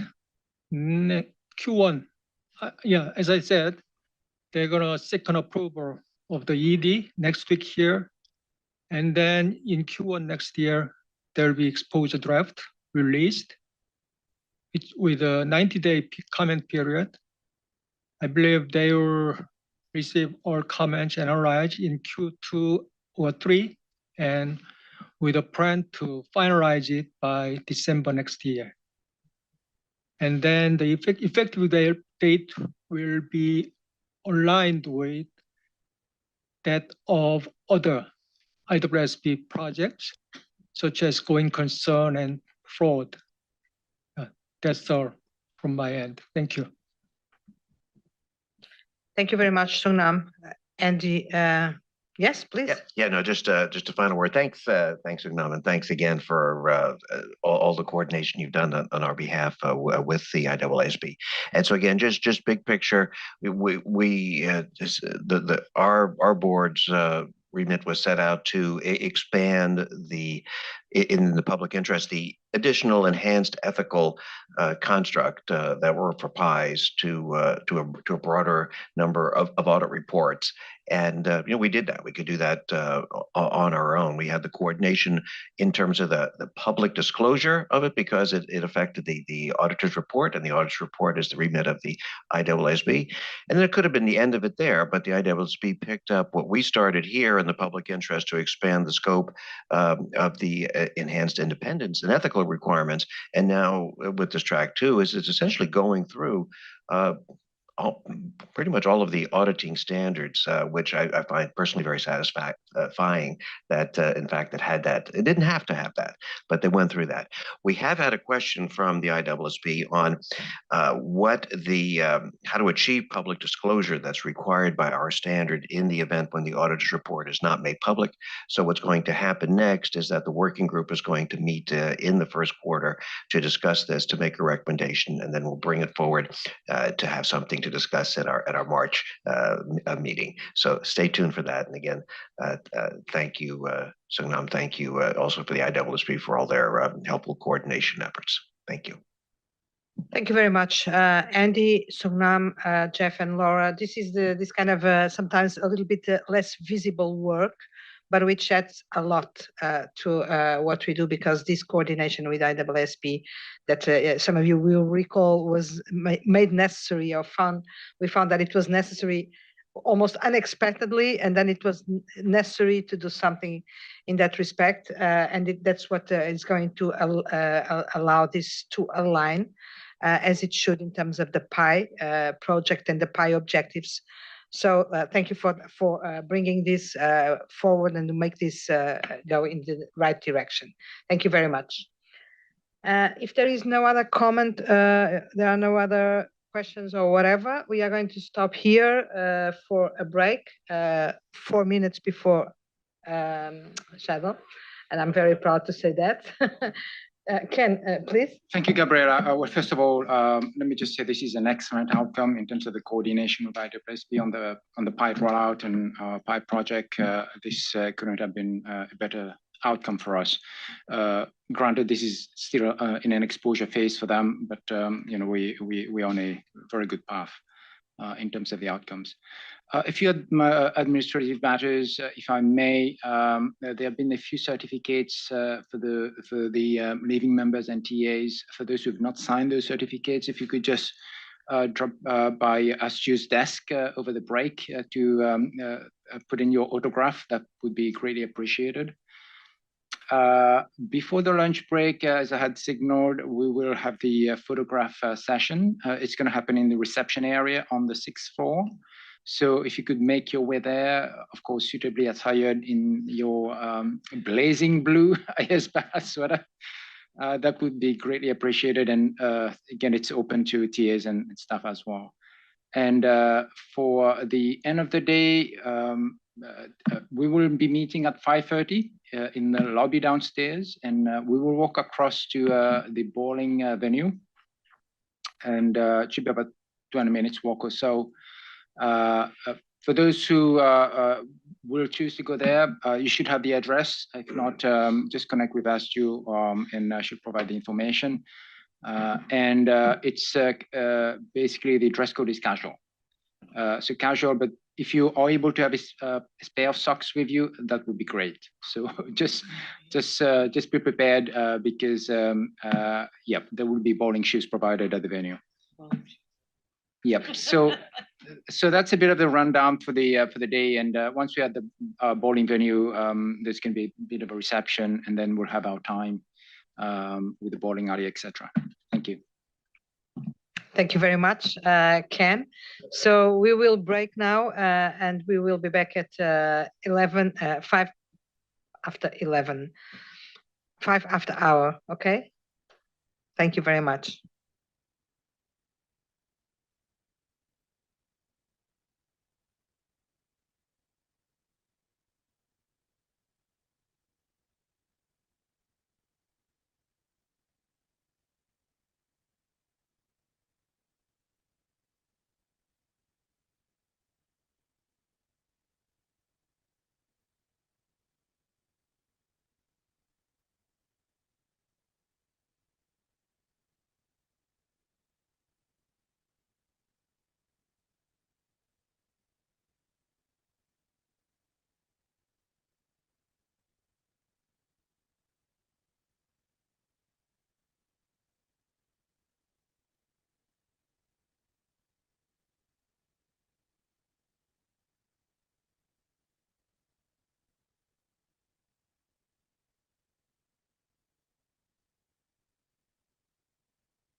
Okay, thank you very much for being back on time, which was not my case, and I apologize for that. But well, the breaks are always very short for everything that we have to do. Well, before we start, Ken would like to give an update on some administrative issues. Thank you, Gabriel. Just an update, an updated announcement regarding the photo session. Vanya will be occupied with a presentation during lunchtime. It's starting at 12 noon. So for this reason, we are rescheduling the session to 1 p.m. So after lunch. So in other words, as you come back from lunch, if you could assemble in the reception area around 1:05 p.m. and everything will be set up, and then we can take the photos. Thank you. Okay, thank you very much, Ken. Well, and the next topic in the agenda, as you know, is a discussion by the board of about a new project that we'll be starting now on CIVs. The working group or staff team is gonna tell you more about the background of this project.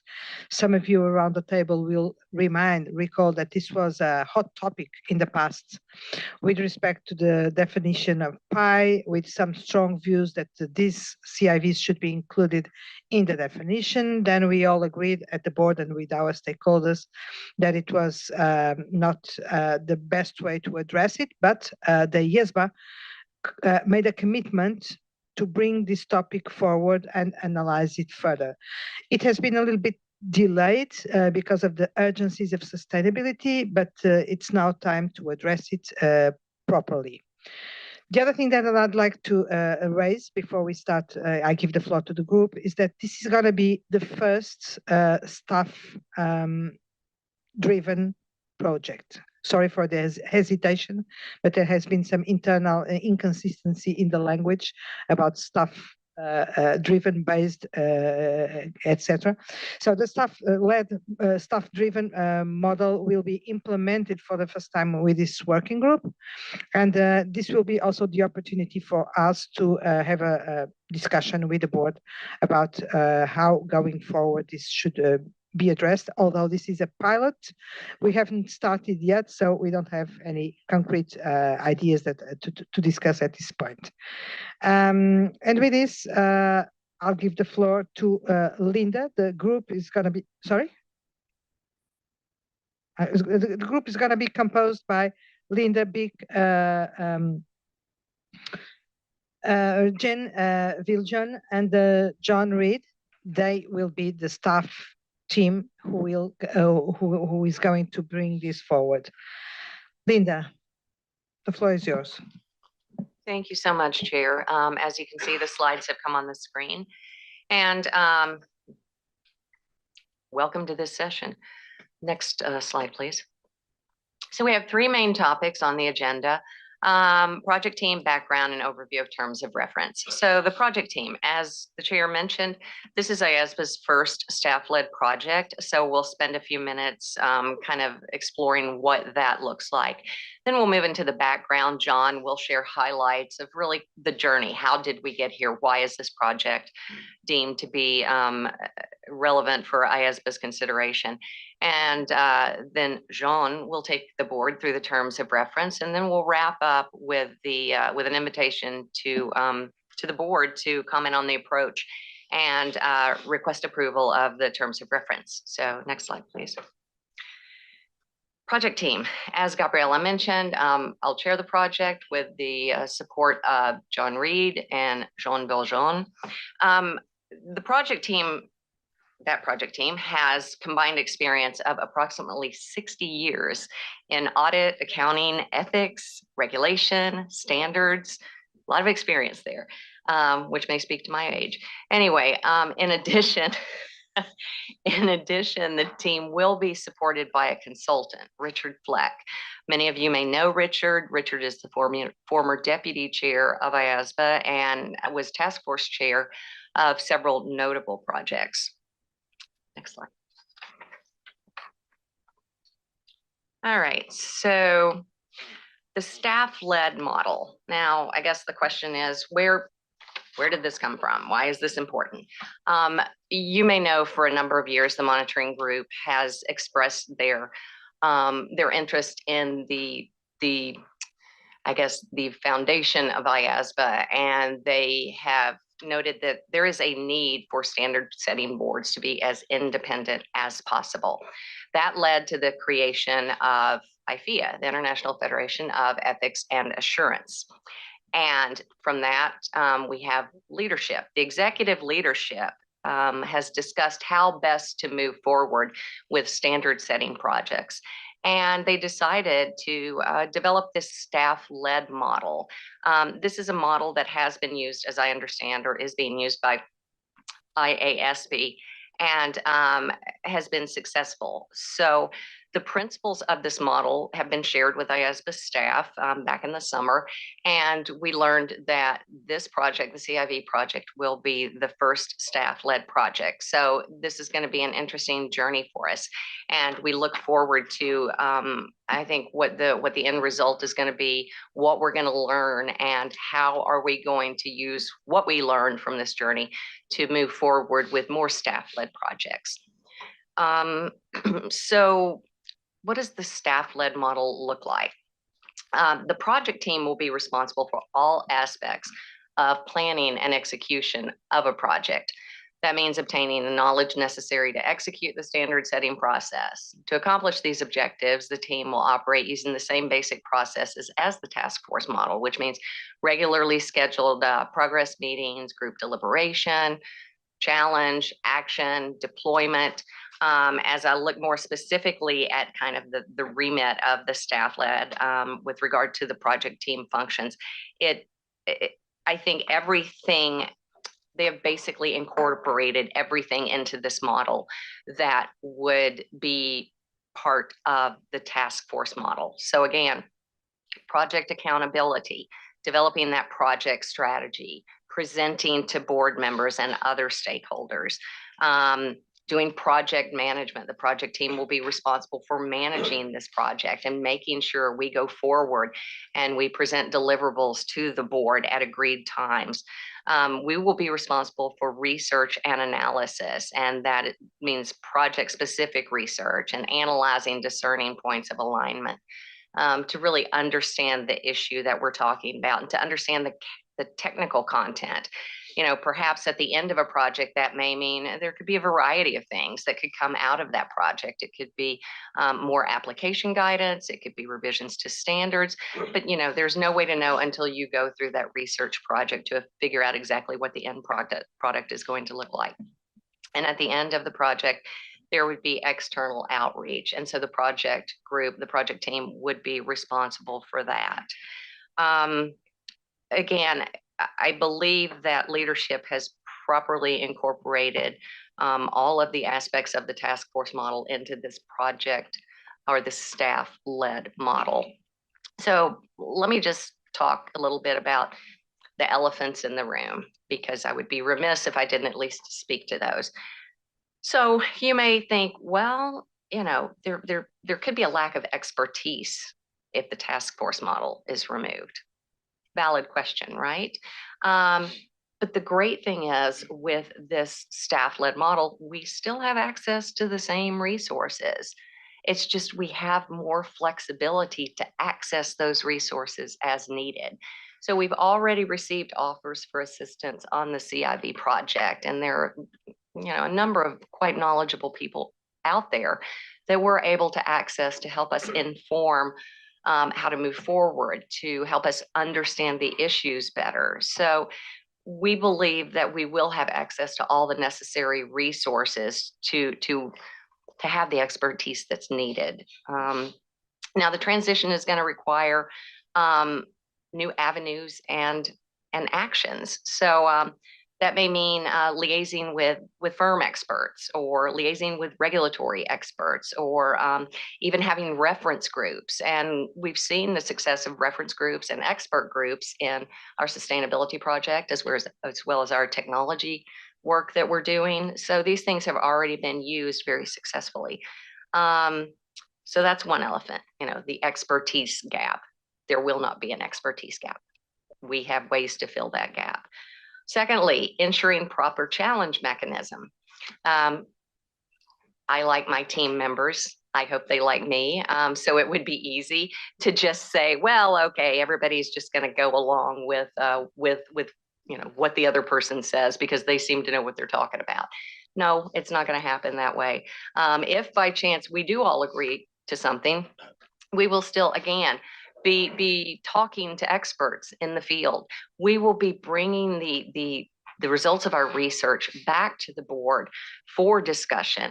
And that is the point where if we haven't properly challenged issues, you will properly challenge those issues. So the element of challenge will not diminish because of the way the model is being structured. In fact, I would almost argue that it's better because there is, in my opinion, a greater degree of objectivity and less bias if you are not working on the project yourself. You are able to take a fresh look at the work that we've done, at the recommendations that we're putting forward, and understand that at the same time as everybody else. And that leads to a greater level of objectivity and less bias than if you worked on that project yourself. So what are the critical success factors of a staff-led model? First and foremost, regular, robust communications with the board. We recognize that as critical. There needs to be transparency. There needs to be a clear understanding of the work that we're doing, the findings that we have identified, how we plan on moving forward. That's critical.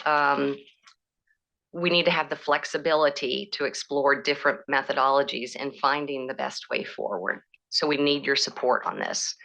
Again, this is something very new to this board. And so we need flexibility, we need support, we need understanding, and we need to be allowed to possibly stumble a bit and find our way. But we also need to be able to develop a model that is replicable for other projects, because there is a belief that this is a good way to go forward. So, let's take advantage of the lessons learned from this team in finding a way to move forward with the model. I think that is all I have at this point. So let's move on to the next slide, please. So I'll turn it over to John to share how we got here and why we're here. Okay, thank you, Linda. So yeah, I just wanted to provide a bit of a background on what's led to this project and obviously the importance of the project, and elaborating on some of the things that Gabriella mentioned in the opening to this session. So IESBA committed to explore the definitions of listed entity and public interest entity, and whether they should be revised as part of the strategy and work plan for 2019 to 2023. Then in 2021, there was an exposure draft for proposed revisions to the definitions of listed entity and public interest entity. And what that did, it included a list of proposed mandatory categories of PIEs, and that included an entity whose function is to provide post-employment benefits, or a PEB, and an entity whose function is to act as a collective investment vehicle and which issues redeemable financial instruments to the public, so a CIV. So these categories were included taking into considerations that PEBs and CIVs have been identified as PIEs in various jurisdictions, and also the potential impact on a large number of stakeholders in relation to those entities in the event that there was a failure of such entities. But at the time, IESBA recognised that it could potentially scope in small entities, and that the proposals anticipated that local bodies would be required to refine these categories from a jurisdictional perspective. With the stakeholder feedback on the exposure draft, it highlighted a number of concerns that related to including both CIVs and PIBs as mandatory PI categories. Firstly, it highlighted that there was significant differences and diversity in the nature, structure, and the size of PEBs and CIVs across various jurisdictions. Comments also noted that the high-level definitions did not take into account these variations in the types of arrangements covered. So, for example, it might have picked up, small single employer pension funds, which may have very few stakeholders. And then also things like self-managed super funds. So for an example, in Australia, self-managed super funds can have a maximum of only 5 members. So obviously only a very small number of stakeholders.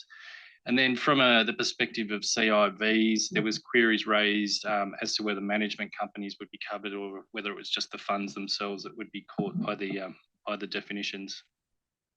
So obviously there was some significant concerns raised about the categories and that they would capture potentially a large number of entities that might have very few stakeholders and whether that was actually in the public interest. So taking all that feedback into account, IESBA determined not to include CIVs and PEBs as high categories in the final standard. IESBA believed that due to the diversity in structure and size, it might impose a disproportionate burden on local bodies to determine what should be scoped in or not. And it was also believed that removing CIVs and PIBs that would reduce potential inconsistencies across jurisdictions. However, to address the importance of the issue, IESBA included a strong encouragement in the final standard for local bodies to take a bottom-up approach rather than that mandatory list, and to consider adding additional categories of public interest entities, and that would include things like CIVs and pension funds.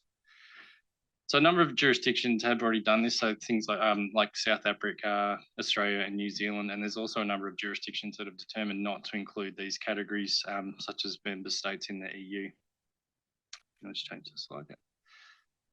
So as part of the process, IESBA acknowledged obviously the complexity of these arrangements and the degree of variation across jurisdictions.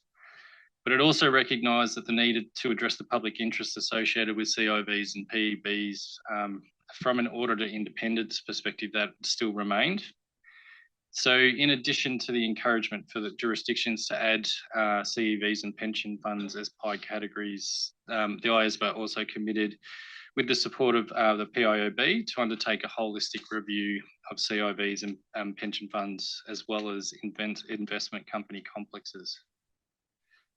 So next slide.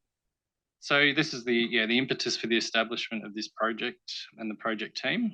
And it's also, as you've heard, has been included as an ongoing project in the proposed strategy and work plan, which will be discussed later today.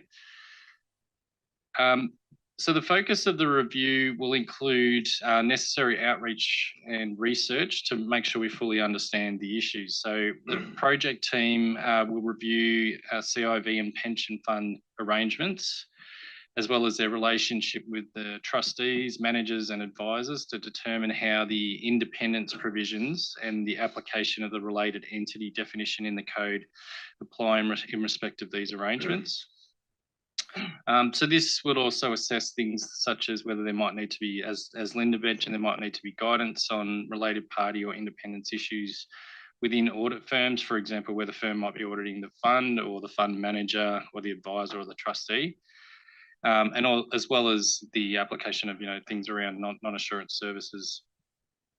I just wanted to note the change in reference there between during the ED phase, it was talking about PEB, so post-employment benefits, whereas we're looking at this more from pension fund perspective, because during the feedback from the exposure draft, it was clear that this terminology PEB might inadvertently include entities that probably shouldn't be included. So things like employers, because obviously employer might be, her function might include providing in post-employment benefits, as well as things around insurance, that sort of thing. So the focus is more on the pension fund aspect.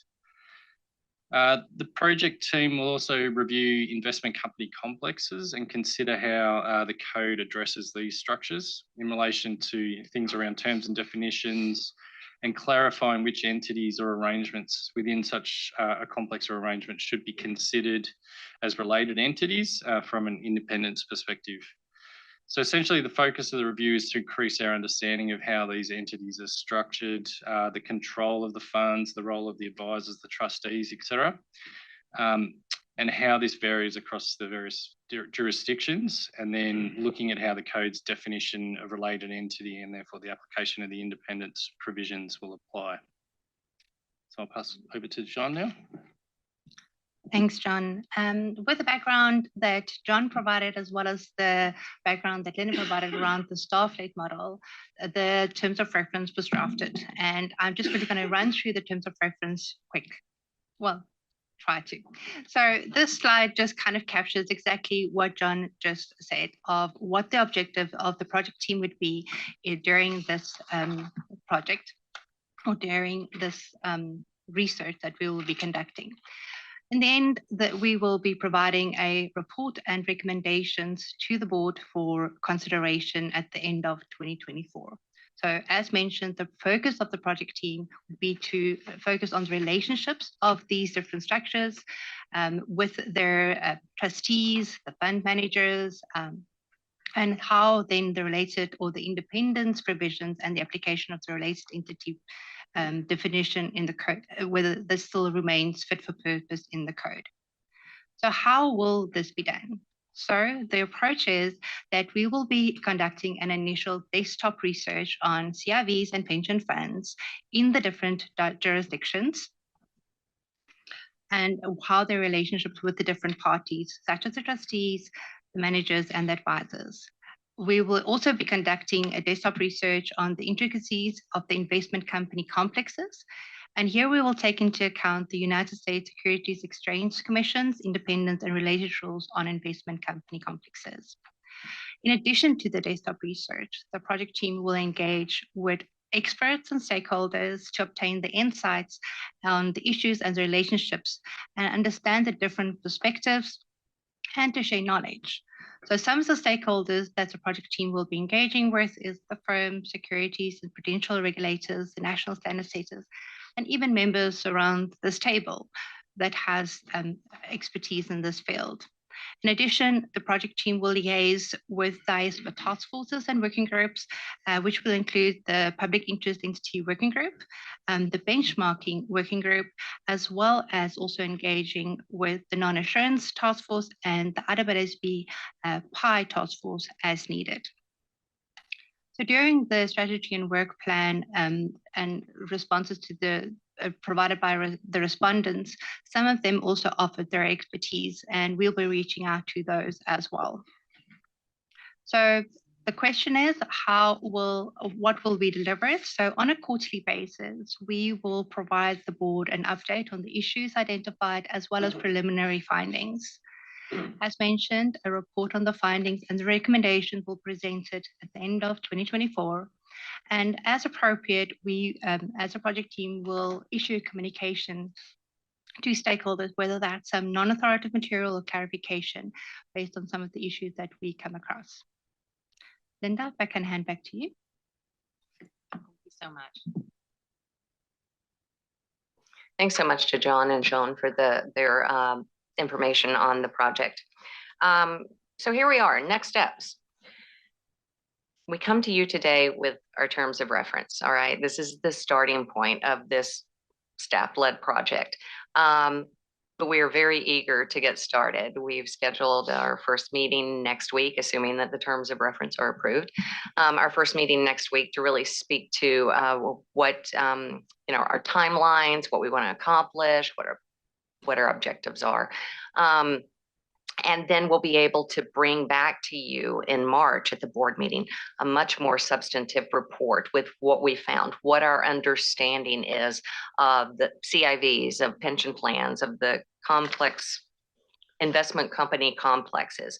We've got to develop that underlying understanding first, and then figure out, okay, what's the problem? Because really, honestly, what is the problem that needs to be solved here? Anytime we go into a project, that should always be the first question.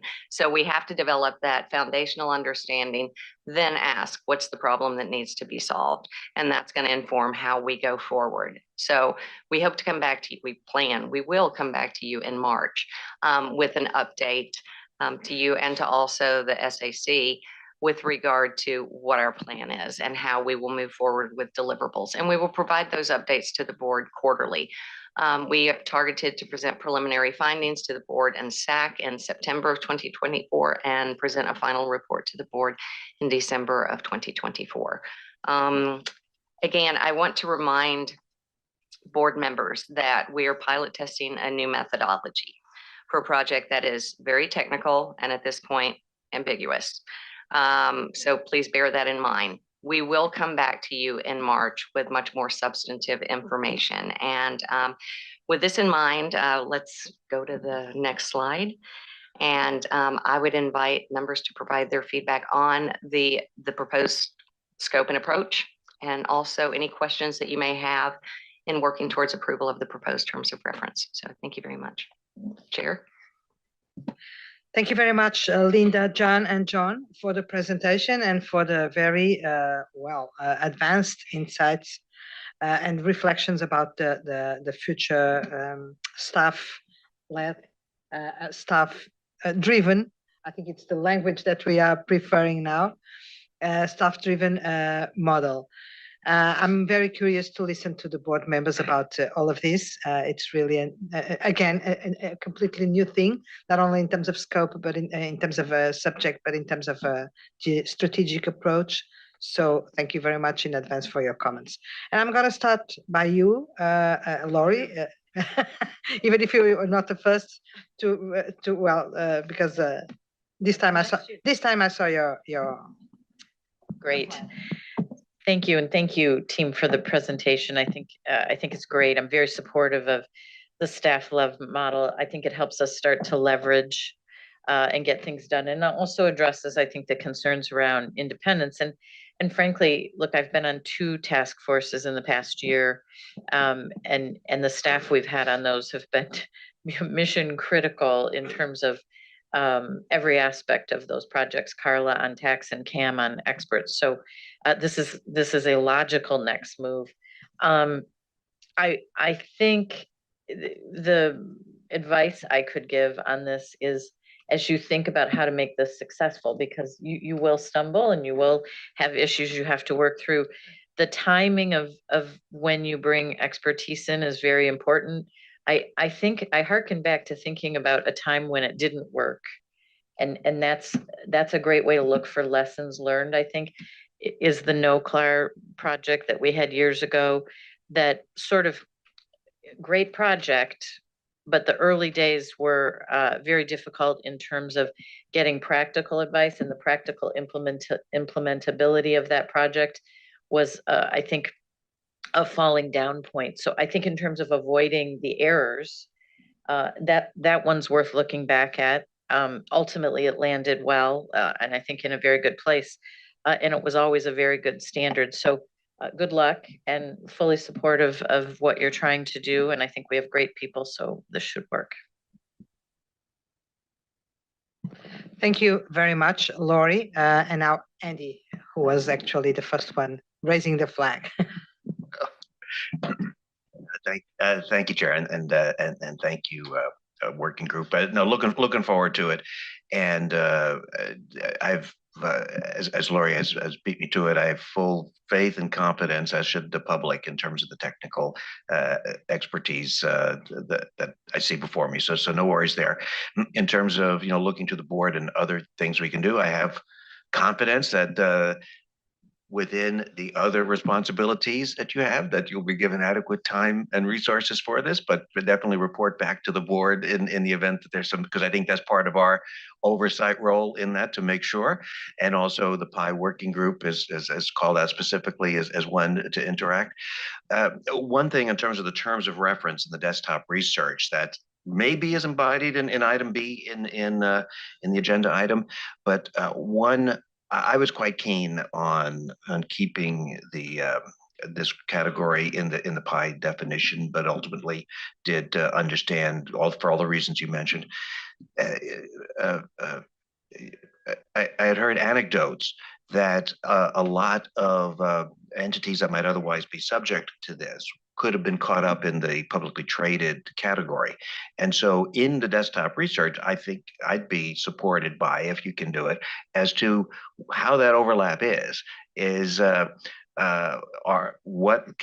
level of CIVs that would otherwise be included are already included because of the definitions as they've been modified for the publicly traded mandatory category. So that'd be kind of cool, please. Thank you very much, Andy. Sadia, please. These are exciting times, the first staff-led project. But maybe I should start off by saying that this board will be considering pi or implications of pi in various forms. So the essence of this project is very important. I fully support the project for 3 reasons. The monitoring group agreed that this is going to be the basis, and it has left us to implement, and we are implementing. I'm sure we'll learn from these activities. The second reason is we committed to doing it in the pi project. And the third one is that the output seems reasonable. December 2024 is something that will be attained. I have 2 cautions though. The first one is about creating a global inventory on the definition of CIVs, pension funds, and investment complex. And this is from personal experience in one jurisdiction on how difficult it has been to do and how much outreach we'd had. If the information is available, it would be easy to do. Where the information is not available, you're going to see nuances of different treatment in different countries or jurisdictions. The other thing would be is that as you consider this research, I wouldn't limit it to just the G6 countries. Would consider more global outreach on emerging developments and economies to see how they treat these type of entities, because it is a global code. And I have 2 questions for clarifications, and maybe it's of a governance. So our current structure is that task forces are timed with the term of a member. Have we considered how we would treat any staff changes on a task force, and how we're going to mitigate for that? The second question is on I'm going to get the name correctly, on the Standards Research and Support Center. Do we have any feedback on what's the timing of that project? Well, Linda, you're looking at me. I suppose that the question is partially for me. I don't know if you want to respond to the first part. And I guess my part, and maybe I'm a little naive, but I think as far as the staff changes within the team, I guess it would be treated as with any staff changes. So I don't know if I'm properly understanding your question. Perhaps you could elaborate, or if somebody wants to add something else to that. Well, I may add something which I don't know if we'll respond Sadia's question. Kenan and James will be here to help me, because this is being really a joint reflection. It's not my reflection or Ken's reflection, and that's how this should work in the future. Now, I started by saying that we don't have any rules in place or any process in place yet about how this is going to work with the board. We have certainties and clear ideas about a few things. First, this is going to be a staff-driven, and we prefer the word driven after discussion, because the team will not lead in the sense of leadership, will drive the work. The board will still be needed as much as it is now in a different format, and expectedly with a more strategic input to the work and less technical, with the oversight responsibilities as Andy mentioned, and etc. And this is what we have for sure. Now, how this is what is going to work in practice, and I hope that you trust us and you believe that as we say this, that's what we want to put in place. If we are going to get it right on the first pilot, we don't know, but as Linda was saying, we will learn from this experience. Each project is a project, depending on the subject, depending on the timelines, depending on many things. The governance with the board can be different. It can be needed to have a sounding board group with whom the team interacts very frequently, or not. I'm thinking, for instance, a PIR, a post-implementation review.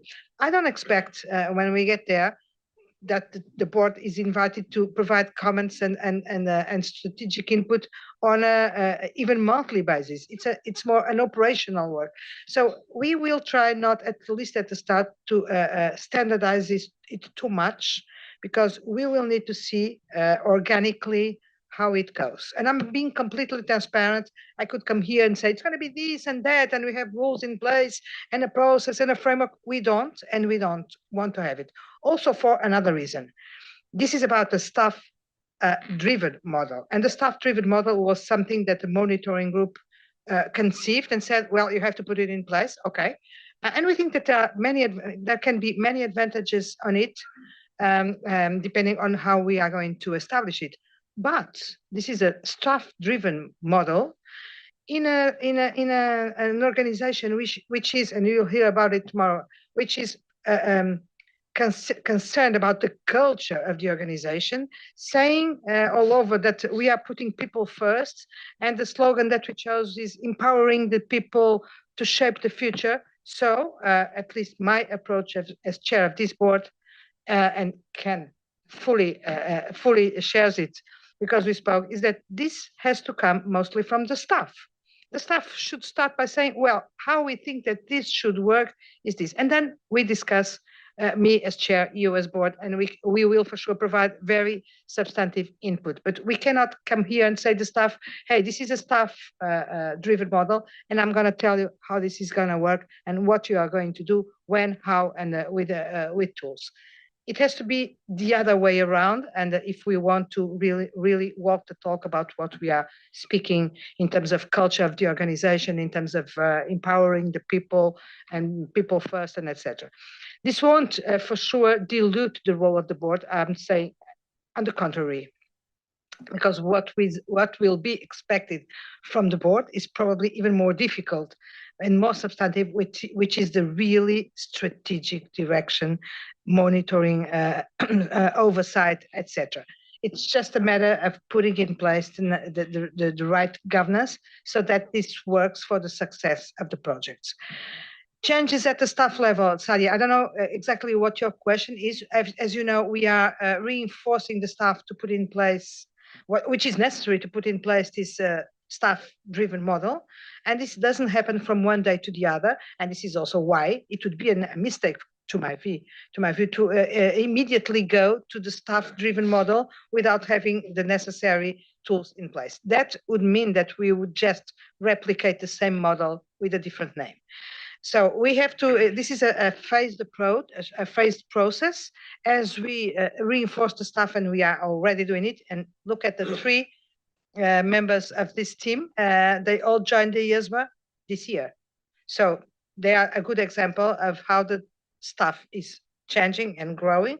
And as we grow, we will make sure that this is sustainable. Which is a good word. This is sustainable, but that it really achieves the objectives. We are not going to impose the staff and the board, or that all the groups and all the projects will work on a staff-driven model before we test it, and we are sure that we have the necessary tools in place. Ken, James, do you want to add anything, or are we going to leave it partially for tomorrow? I don't know. Maybe just one brief comment, and then I'll pass on to James to add, and especially on the question about the shed center. Having seen the smiling faces on slide 4, I'm convinced we won't have any staff changes. So that's all I want to say. But anyway, joking aside, as Gabriel has said it, we're going to be operating with really an agile mindset, and we will respond as needed to any changes if they happen at all.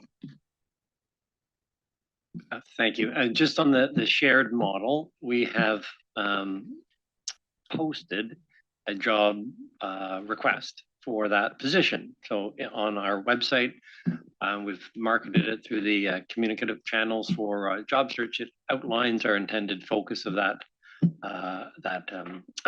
part of our organization, the role and the type of individual we are looking for to lead that initiative, and also sort of the elements that it will be considering. So we are recruiting it. It's being posted. We've had a number of other recruiting exercises happening at the moment, including at the IESB. So we are receiving some applicants, but we're not in a position yet to undertake interviews. However, if it would be of help, I will share that job specification with the board, and then please pass along to any potential candidates. Okay, thank you very much, Ken and James.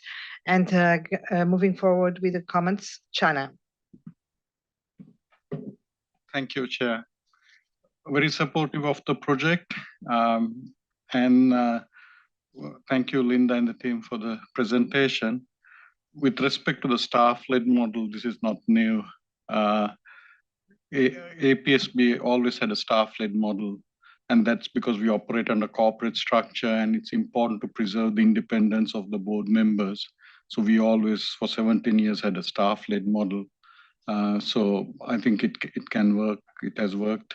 The only sort of variation we have is that for each task force, a board member is allocated as an observer. So the board member will come and observe the discussion at the task force meeting so that they know what's happening. So there's a sort of a link back to the board. But other than that, it has been staff who has been driving the projects. And you have one who already has experienced that in the team as well. Getting back to the topic of PIEs, I think I'm with Andy in the sense that we really wanted the post-employment benefit and CIVs included. And I think in Australia, we have worked it out. There was, at the time, I mean, Ken will recall, there seemed to be opposition on it, mainly coming from the EU countries. And it's got to do with the EU definition. And I think they find it hard to change the legislation in 27 countries to accommodate it. And we might have to have a think about how we sort of communicate with them and sort of see what can be done in the longer term. Because at the end of the time, somewhere down the time in the 3-5 years down the track, if we are going to change the PI definition to include those, then we'll come up with the same problem. Thank you very much, Chana. I know by heart the difficulty you are speaking about. I could tell a story about the transposition of the audit regulation, for instance, into the Portuguese law, which I was responsible for. And by the time we had the same discussions, we decided to put CIVs and pension funds in, and 3 years after, we proposed the Ministry of Finance, and it was approved to put them out because it was just to start from a supervisory perspective, not possible to oversee appropriately an incredible number of very small things. But this depends very much on the jurisdiction, and this brings us to what I think was decided, I was not there, that this is the minimum that every jurisdiction should have, and then every jurisdiction is allowed to add something if in their countries it is relevant. So I don't think that's reopening the discussion about the PI definition is going to be is going to take us to the right direction, but of course this is going to be for the group to discuss. Mark. Thank you. So firstly, really supportive of the staff-led model. I remember at the time that the reforms were being proposed, the monitoring group thought this was a really important development. And it would give the board much more capacity to be able to focus on strategic issues and, you know, develop a cadre of staff who could take forward these projects in a faster time scale as well. I would say that we went through this at the FRC in 2012. We haven't looked back. If you want a sort of valuable resource who sat there at the time, you can ask Keith. And he can no doubt tell you some of the things that worked really well and some of the things that you might want to sort of be careful about, you know, bumps in the road. With regards to the project, I think it's just the right sort of thing to start off on. My one word of caution is I think that the legislative framework in this area, certainly in the UK and a number of other jurisdictions that I'm aware of, is moving really quickly. So I think listening to sort of Sadia's caution about trying to sort of develop an understanding of how it works globally is possibly going to be, a bit of a big bite. And then the only other thing is, I would say that I'd probably lean towards China in terms of where I think these things should be on the scale. But obviously, really interested to see how this project goes. It's a really good test case, and good luck with it. Thank you, Mark. Christelle. Thank you. I'm also supportive for this model. I think it's a good choice of first subject to be driven through that model. I was puzzled by this support center, which is, if I understand, is going to be one person, one treasure. And I was wondering, is it going to be a person that are dedicated to IESBA, shared with IEESB, and or IFAC, I don't know, and to what extent there was inside this model the coordination with IEESB incorporated. Yeah, I forget the amount of detail that may have been provided already by the shared center. I think when I share that job spec, I spoke about it earlier, but let me, the prior meeting, let me sort of phrase it. It won't be one individual. It's probably one senior individual to lead that function, probably over time supported by one or two staff. We are looking for secondments. As part of our staff build model is going to be a number of additions of permanent staff, also secondments. So we are undertaking a more structured approach to build up our secondment profile. And that was envisioned in our monitoring group recommendations and our way forward. That is an excellent home for some very talented, specialized people, especially around research, around methodology, and so forth. So I think the function will be supported by more than one individual, but I imagine between 3 and 4, depending on the needs. We'll see how it goes. Secondly, it is dealing with functions that are of common value to both boards. And so there are functions, if you imagine, conducting a research survey in terms of the setup for methodology, for analyzing the findings, etc. We know both boards do post-implementation reviews. Both boards do it differently. Both boards don't have expertise in that area. So that's a function. I'll be asking staff what they, as leaders of our new projects going forward, where they need investment.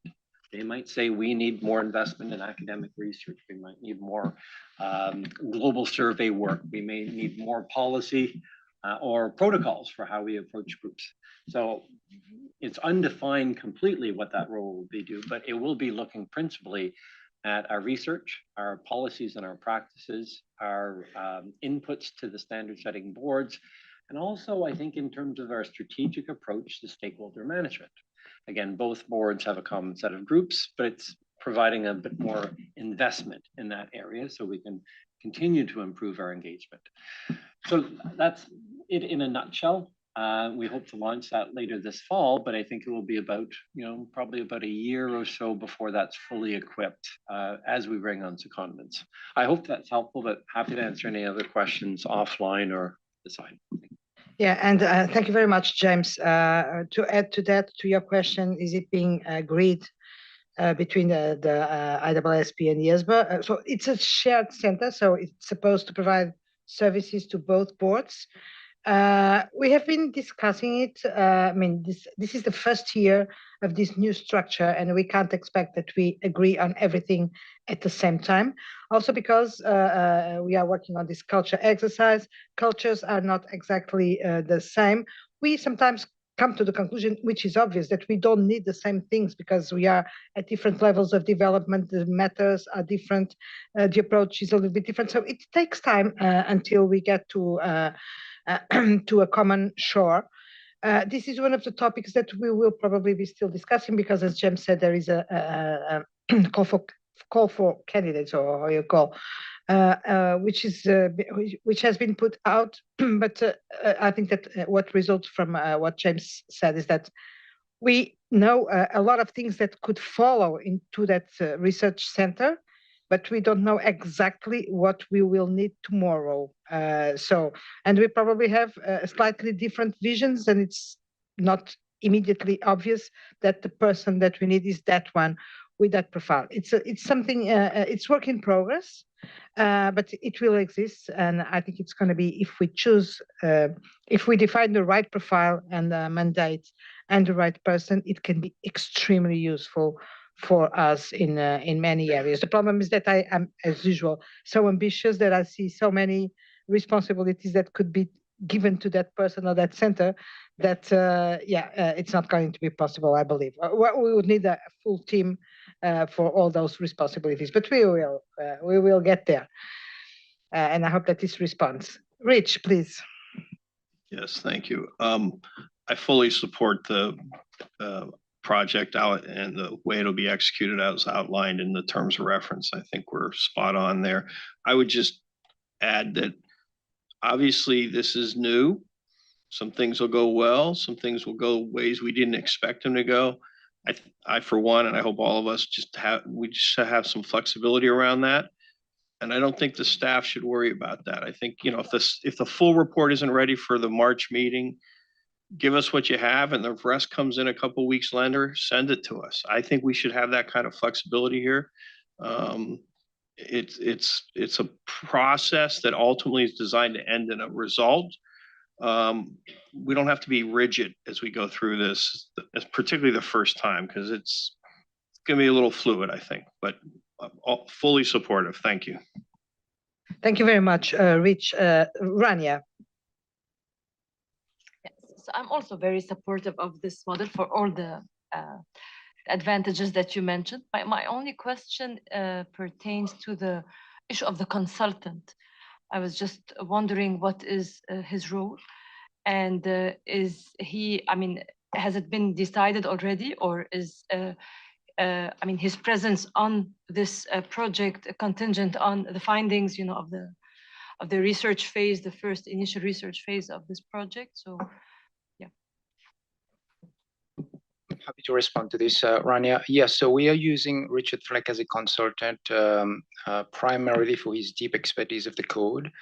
Richard has been involved in a number of projects that have resulted in the standards in the code, especially in the area of independence, in particular the non-assurance services provisions.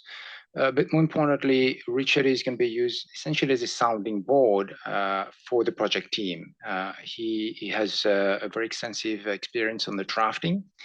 And given, as Gabriel has mentioned, that we have a relatively fresh team here, the 3 members of the team essentially have joined our staff this year. So it's useful to have a sort of an experienced pair of hands available to provide again that sort of the bit of guidance if and when needed. So he's going to be there providing a bit of that support. I will be there myself, but perhaps not with my full availability given other demands on my time, etc. But that's why essentially we're using Richard. Thank you. And nevertheless, I'm going to offer Ken by Christmas a cape with an S of the super Ken. It's everywhere. Thank you for that. It's very reassuring. Well, I think that, Sanjeev, sorry. Absolutely fine. Very, very supportive, and I think a good presentation, Linda. I think Laurie mentioned in the beginning, staff has been our backbone for all the projects. Including Ken, who's, as Gabriela mentioned, he's in all the projects, and how he manages jumping from one to the second to the third and then coming back, and then hats off to you, Ken. But I think we have a great team. I'm sure you'll do well. You may have some challenges, but I think people who do work will face challenges, so you'll have to take it in your stride, move on, and all the very best to you. Thank you very much for these words, Sanjeev, and I'll get back to that topic. Begonia? Thank you, Chair. Well, as you well know, the PIOB was very much supportive of dealing with these CIBs and pension funds and other institutions, because we think that in some cases it could be in the public interest that they are considered PIs. So we very much welcome that this is going to be, well, you are already working on that, but it's going to be an effort, an additional effort to have the project working. We think that well, the new staff model will work as good, so we don't have any reason not to think so, and is part of the request of the monitoring group. So let's see how it goes. And we have a doubt about this standard research and support center. We did not understand what really means. I understood through Christelle that it's going to be one person. I really don't understand. Ken gave some other explanations, or James gave some explanations, but I still don't understand what this really mean. But let's see if this is more clear in the future. Thank you. Sorry, Begonia, I don't know, maybe James or Ken want to add something. What I would say in a very simple way is that this shared center has been agreed in the work planning project work that we have been doing since last year when setting up the foundation. The foundation, we have the foundation, we have the two boards, and we agreed that it would be important for many reasons to have some shared center, not only because it also it provides an opportunity to bridge the two boards and to get them closer, but also and mainly because we have some shared needs that, and it would be from a management perspective, it would be a mistake in some cases to have separated resources to do the same things. It may happen in some areas because we don't really need exactly the same thing, but in terms of what we are projecting for this shared center, which can be, well, I'm not going to start with what's in my mind, but I'm going just to allude what's in the documents. Otherwise you would not go for lunch, but research, knowledge, a little bit of education, data gathering, all these things, we both need it, and we need specialized people, or at least people who are focused in those topics. So it would be from a management perspective, from a resource budget perspective, a mistake if we were to hire people to provide data to the IESBA and people to provide data to the IESB and research and education, etc. So we thought, and this was also part of our approach to establishing the foundation, the best staff-based model or staff-driven model, etc., that we could have this research center. What it will be in the future, it can be as many things as we want it to be. For sure, it will be, I hope, something that will help us both boards, to be best supported in areas where we have extreme difficulties in having support, because the staff and etc. are very much focused on the technical and operational work, but sometimes they need things to do the work right, which this support center, let's call it like the research center, could provide. I don't know if I was clear, James? Yeah, and let me just elaborate. We in setting out sort of the principal architecture of the staff-led model, we've spoken to a number of other standard setters, and many of them, IFRS, the PCAOB, and others, all had use of a center to which the technical staff can leverage and be supported by. So, for example, give an example, the US PCAOB has a Center for Economic Analysis. It's great empirical and research evidence feeding into the technical team standard setting process, just to give an example. So that's the idea. Let me just explain the management leverage model that's being used. So I'll oversee 3 boards. And at one point, I'll just give you an example. I had Ken trying to do the budget. I had Willie trying to do the budget. I had my other directors doing the budget. All of them weren't hired to do the budget, and all of them were no good at doing the budget. So, Brett, no, it was very clear that we needed to free up the technical team's capacity to do what they were hired for, and to actually better invest in fiscal management or budgetary management. So The idea is very simple. I'm going to hire a COO, and Brett's involved, and it's a leverage model, and people start doing the job they were hired for.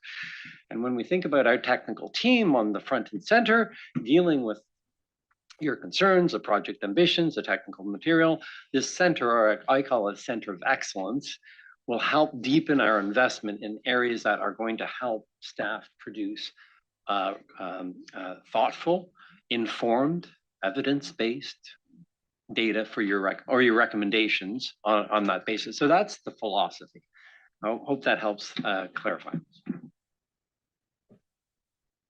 Okay, so thank you very much for all these very incredibly precious comments and contributions that we made. But I'll start in my final comments to this topic. Well, of course, to thank again the group, I don't know how to call you, project team, is that it? Okay, new names, project team for the work already done. And if you look at the terms of reference, you see that a lot of substantial work beyond the rest has already been done. Secondly, and I think this is the most important takeaway that I'd like to highlight, is thank this board for your incredible trust and confidence on the staff. And how much you praise them. I can't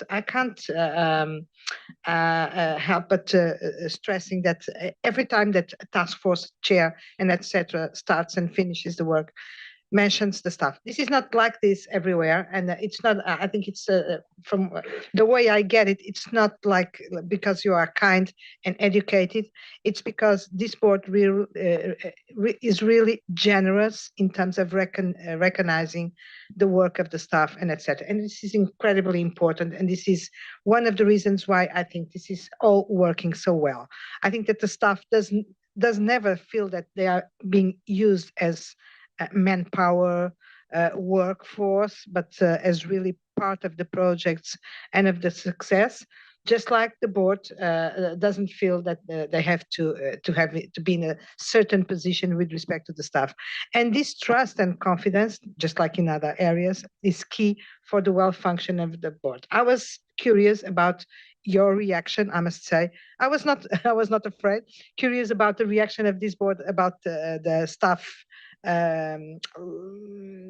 driven model and about implementing it for the first time. And what I saw here in all the interventions was full trust, full confidence, no problems with the idea that you are not going to be important in the future, that you are not going to be heard, and etc.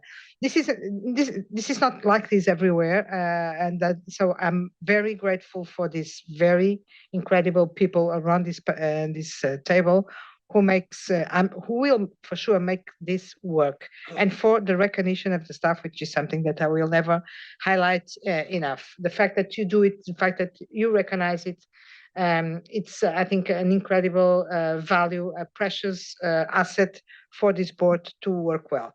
So with this, I think that we will finish here a little bit later than sorry. Oh, Linda, sorry. Can we get approval of the terms of reference? Okay, I'm sorry. Does everybody approve the terms of reference? Formally, yes. Okay, thank you very much, Gerard. Sorry for skipping the formality. I was assuming that, but I shouldn't. Thank you, and we will get back in 1 hour. Yeah, with 1 hour, and just to remind again for those who didn't hear the updated announcement, the board picture will be taken after lunch. So as you come back for the reading time, we'll meet upstairs on the 6th floor in the reception area around 1:05 and 1:10. Given that now we are sort of 10 minutes past. Thank you. Get with your IESBA jacket on, right? For the photo session, yes.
Check, check, check.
Welcome back. I hope you enjoyed the lunch and the pictures, the photo session, and the jackets, and that you are ready to for 1 hour more of meeting before we head to our bowling session. Don't forget the socks.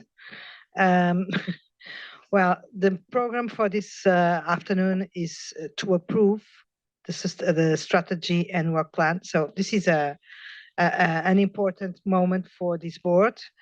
I'll reserve my comments for the end of the session. For now, what I need to say is to thank the staff, namely John and Jeff, for the very expedited, very professional way they approached the need to turn around the whole the document in accommodating the board members' comments and also some planning committee members' comments, last minute ones, namely from me, and I apologize for that because I made their lives a little bit more difficult last night. So thank you very much for that. And I'll give the floor to Jeff and John to present on the main changes made. Jeff. Thank you, Gabriella, and good afternoon, everyone. So we had, as you might recall, on Monday, it seems like a long time ago, but on Monday we had some great discussions and we had some robust discussions and great views and comments from the board. Of course, focusing on the strategic focus on firm culture and governance, and the other strategic focus that at the time we were calling it expanding the scope of the code, which I hope that you've all read the revised turnaround version that we're changing it just to make it clearer. So we'll walk through some of those key changes. We'll get your feedback. And then we will go through that due process with Ken in just a minute. So the first, we spent a bit of time talking about firm culture, of course, and we have received your strong support on this particular strategic focus and also the work stream, the new work stream on firm culture and governance. You might recall the main discussion points was on relating to how it relates to the topic on the definition of audit client. And because of its linkage, there were some comments about how we can make sure that in this particular work stream that we could touch on it.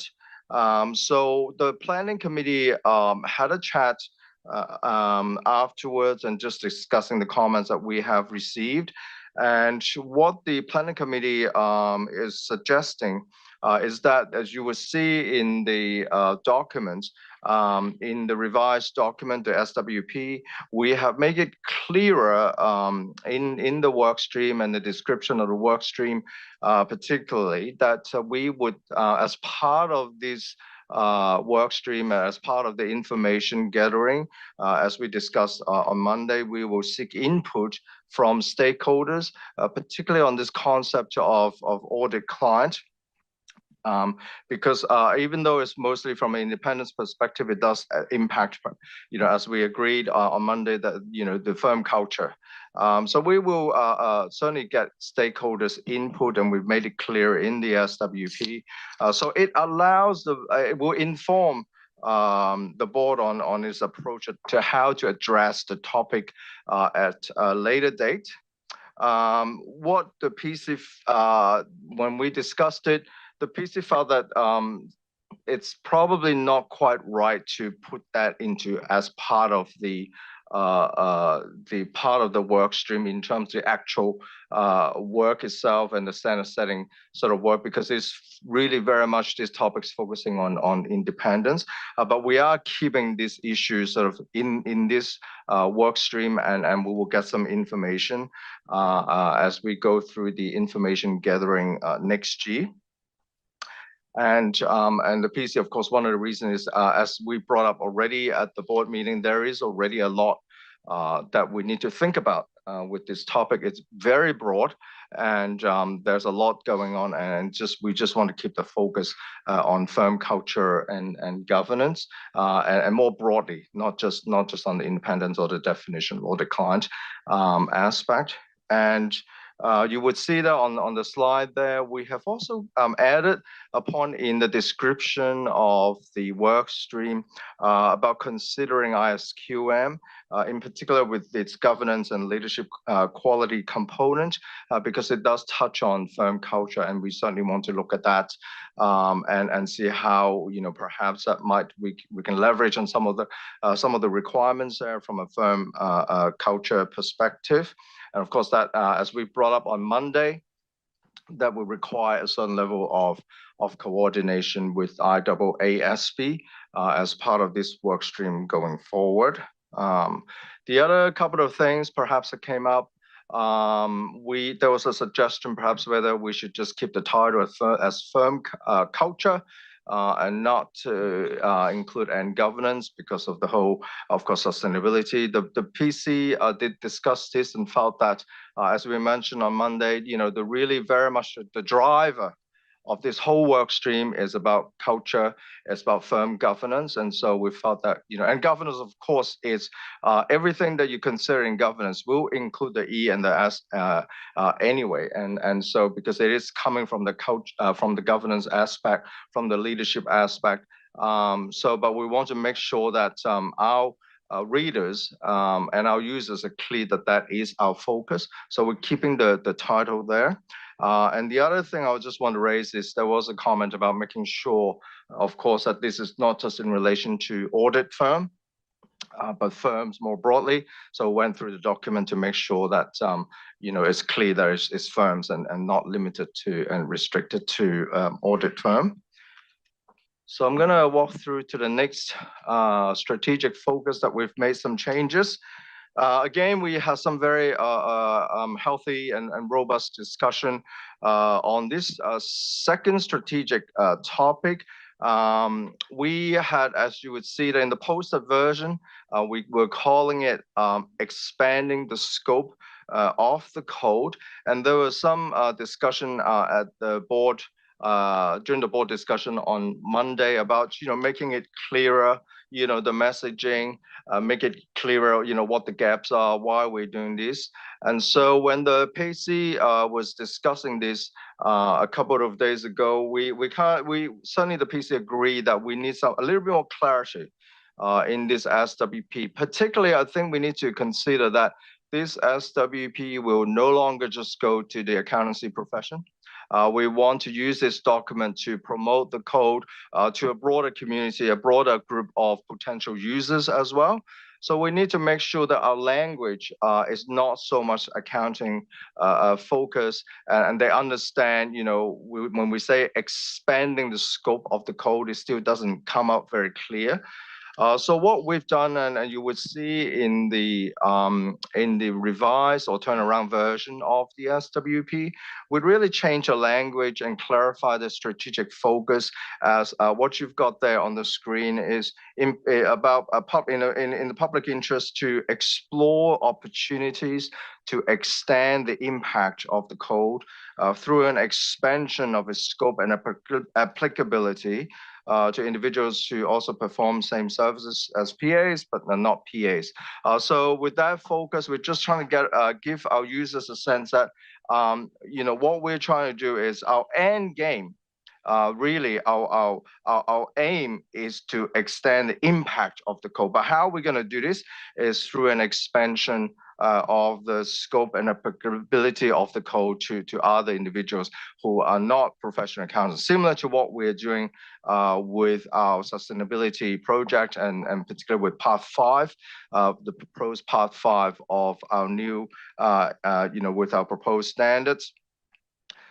So in the SWP, we also try to more clearly explain that we do have a phased approach, and then it's in those 3 phases, in a sense, loosely speaking at this stage, being the first phase being what we're doing currently doing with our sustainability project. So we want to our users to be clear that, in terms of extending the impact of the code, we're not doing that next year. We are already doing that in our first phase. We are already doing that with our sustainability project in terms of developing profession agnostic ethics and independent standards for sustainability assurance. And so we want to give the sense that as we are focusing on sustainability, information is a natural continuation for us to continue its focus in terms of under this strategic focus area with 2 new work streams. And I'll talk about in terms of changing the title of the work streams to align more with what we're actually doing. And then the next step is once we have finished with these 2 work streams, particularly with reviewing a development of profession agnostic independent standards for sustainability assurance engagements, not within the scope of Part 5. It's a bit of a mouthful for a title, but we felt that these are the minimum number of words we want to put in that explain what we're trying to do. I think the sense is that with that, it really the board is able to fully, meet this commitment to develop profession agnostic ethics and independence for all sustainability assurance engagements. And so we just in all this, and then the next step, of course, if you look at the orange box, so we're starting with sustainability project, and the SRP then explained the next steps is we have these 2 new work streams. And then the next step is once we've finished with these 2 work streams, then it allows us to look more broadly, the possible expansion of the applicability of the code to say, for instance, all preparers of financial information or to a broader group of providers or practitioners.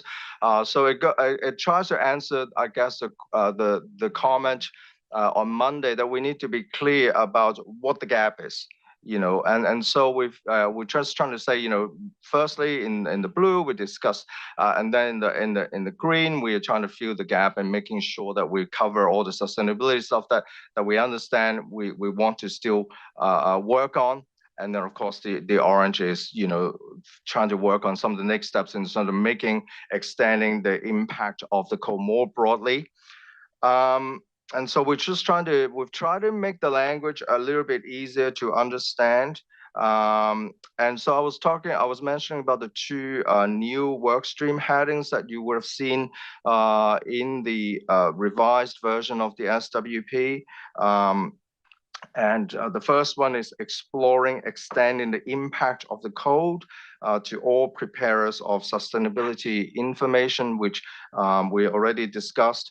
And so we just changed the language a little bit and from expanding to extending, and also talking about the impact. And the second work stream heading is the development of profession agnostic independent standards for sustainability assurance engagements not within the scope of Part 5. And so within those 2 work streams, in terms of the descriptions, like I just mentioned earlier, we try to explain the strategic focus, which is reframed there, and also bring it out more clearly, the phased approach starting with sustainability project. So there's a few other smaller changes. The first one is you may recall that we brought there was a few comments that we received before the board meeting about whether we should include the topic of documentation, which is in the current SWP, which we still have, I guess 3 weeks to on the topic of documentation, which is in our current SWP as a potential topic. Of course, the board did not have time to look at that particular topic, and as we mentioned, that it was not on our strategy survey or consultation paper. The PC felt that it's right to leave it out in the next SWP, but by doing so, because there's a lot already on there, in terms of the work streams and the topics we want to cover in the next strategy period. And we need to also take into account that with some of the current topics that we're looking at, they might get split up into multiple topics and multiple work streams, depending on the working groups or the work streams recommendations.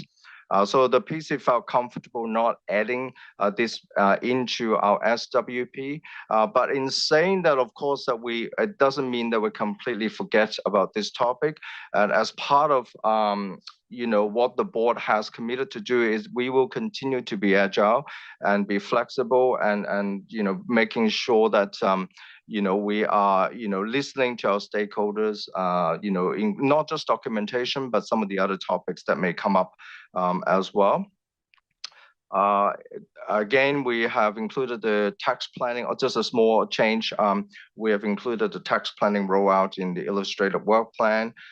We felt that the PC felt that there's no need to change the timing of any of the work streams at this stage, noting that there were some discussions about whether we should bring forward some of the work streams, for instance, audit client, audit firm relationships. But we felt that it's probably better we keep it as is, because we will do a review at end of 24, and that will allow the board to again take a more holistic look at the progresses of its different work streams. But also by December, we will also hear from for instance, the CIV team on its recommendations, and most likely we will have at least some strong sense of where the firm culture and governance workstream, assuming the board will vote yes to that, where that's heading, and that allows us to have probably a more realistic, the board more realistic assessment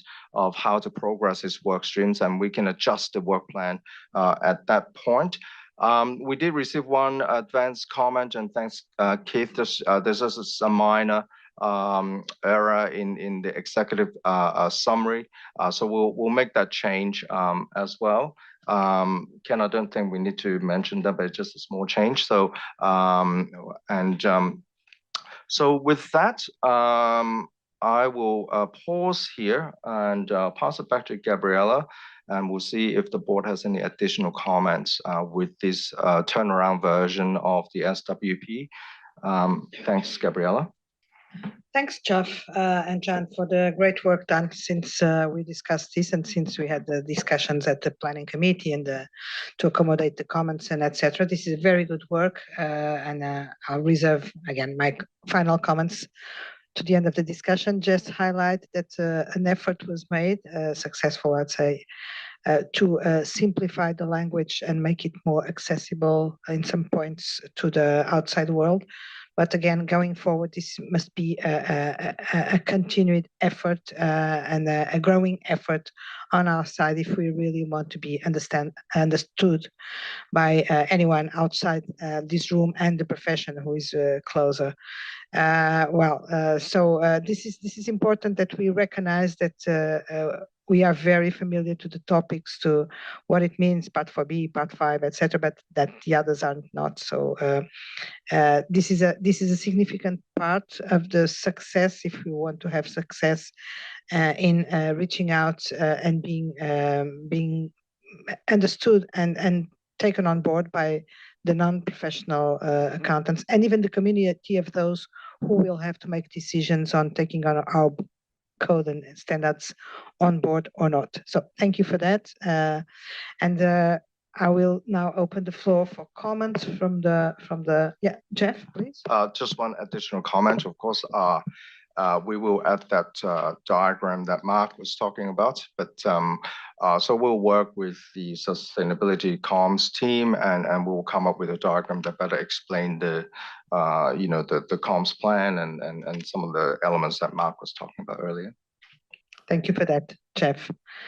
So comments from the board members before we go to a vote.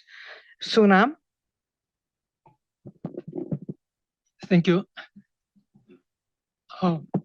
Before the voting, I believe I need to I just wanted to let Jeff know, but because of voting, I need to address. On paragraph 50, page 16, as Jeff mentioned, there are two new steps in relation to sustainability. But this description on paragraph 50, there are two streams described. First work stream, second work stream, but the order, the sequence is reversed. So for consistency purposes, we need to fix. And also there's one more paragraph.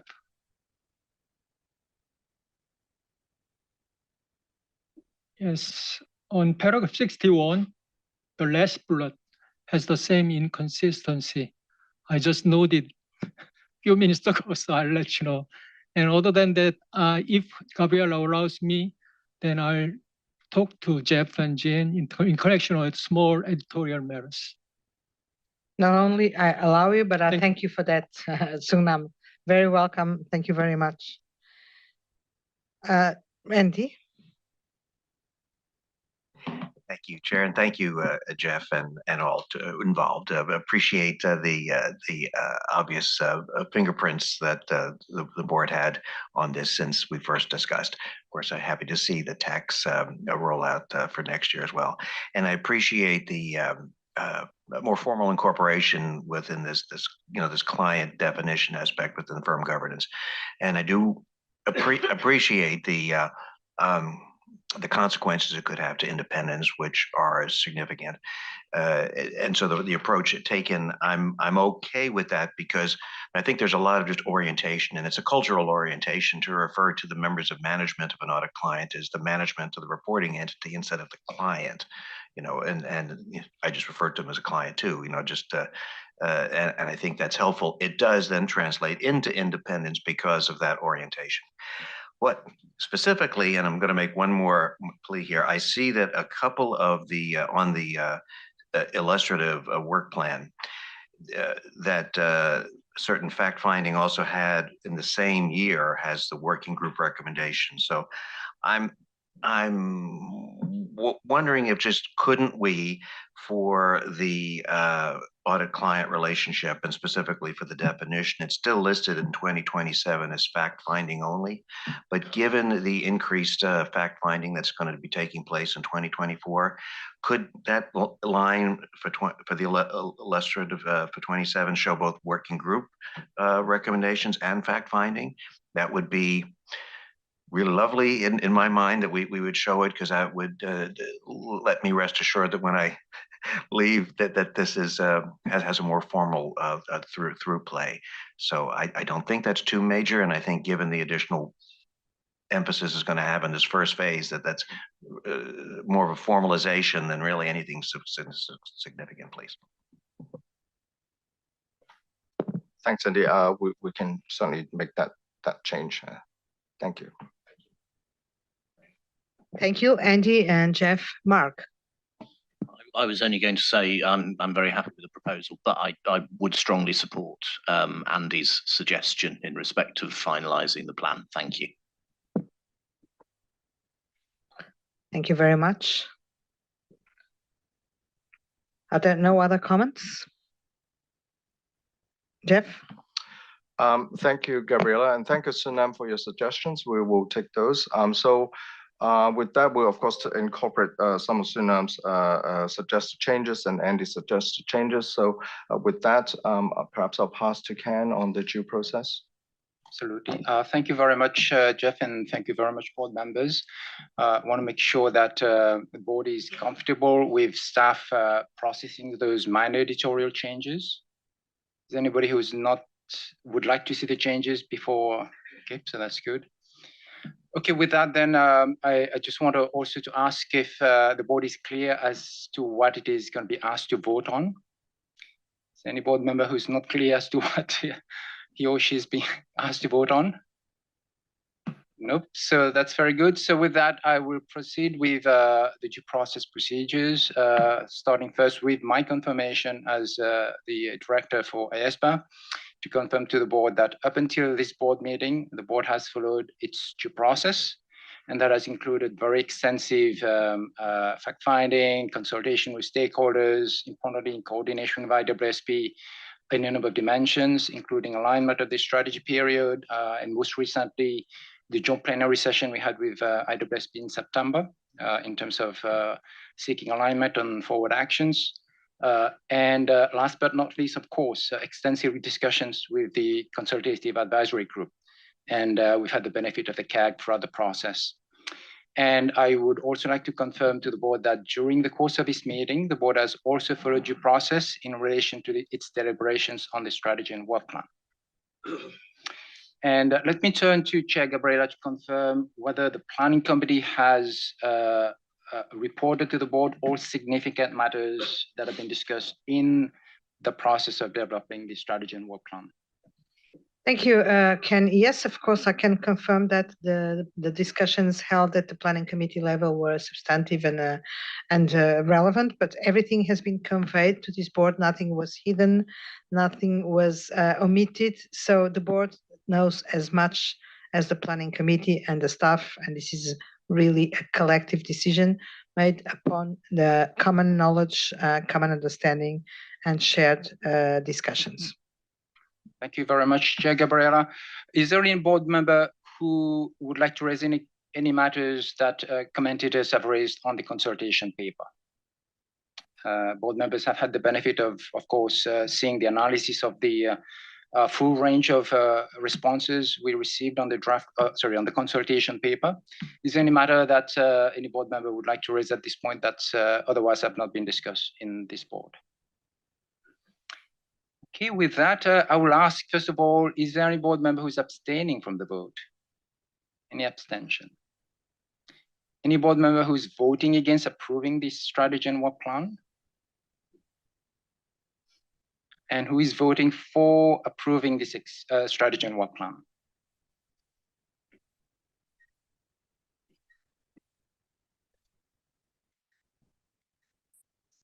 (17, 18). We have unanimous approval. Thank you.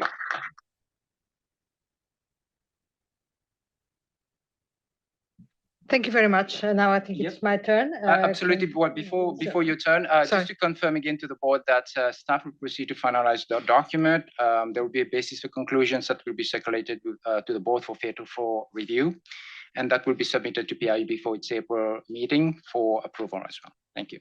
Thank you very much, Ken. Indeed, this is not the very last moment because we still have. Begonia, do you have? Sorry. After me? Okay. Okay. No, no, you can go. You can go. I'm not just going to make some comments on the process and that. Okay. Well, just to say that Begonia, me as PIOB member, I congratulate the board for having achieved this major step, which is having the strategic work plan for the next 3 years, based on all the discussion that you have had before, the consultation, etc., etc. We think that the idea of having a professional agnostic code has been widely demanded, and this is what you're aiming to. In particular, now the focus is on the preparation of sustainability reporting, but it's not only that, it's much more. It's anything about having a professional agnostic. We still doubt that this revision of part 4B really derives from that, because this is something that, well, is not really referred to that. You already revised part 5, and part 5 is dealing with the public interest cases, I would say that. So we don't see that this is needed, although I might understand that you want to have a professional agnostic code, and that means revising also that part. But it's a question of resource allocation.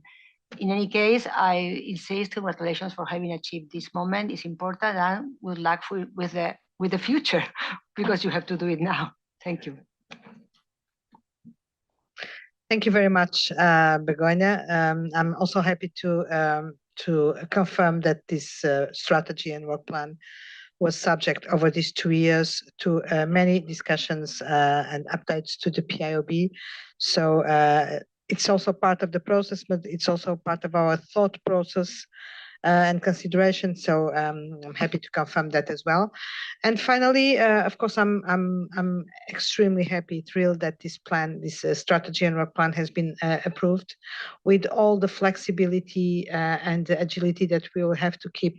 This will help us address, guide our action and support our determination, which is very clear, as we can see, to using our mission as an ethics standards board and our vision to make a greater impact to the public interest and the investor and users community as well.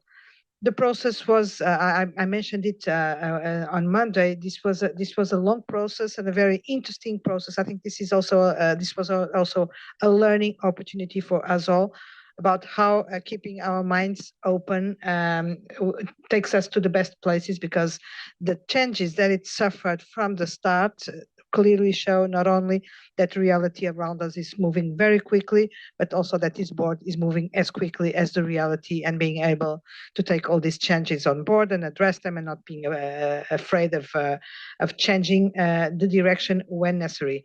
The topics that we have chosen will, for this next cycle, reveal by themselves per se the innovative approach of this board. We are not just doing more of the same. We are really aiming at doing different things, and not for the sake of being different, but exactly to be able to embrace these changes in the reality around us. So this is also reflective of our firm purpose to contribute to the increasingly to the public interest, addressing topics like sustainability. And we know, and I recall again, because history is part of all this, that this was a long journey since the start, since the first insights and the perspectives of what it should be, what it could be and not, and etc. Looking back, it's been an incredible journey around this table.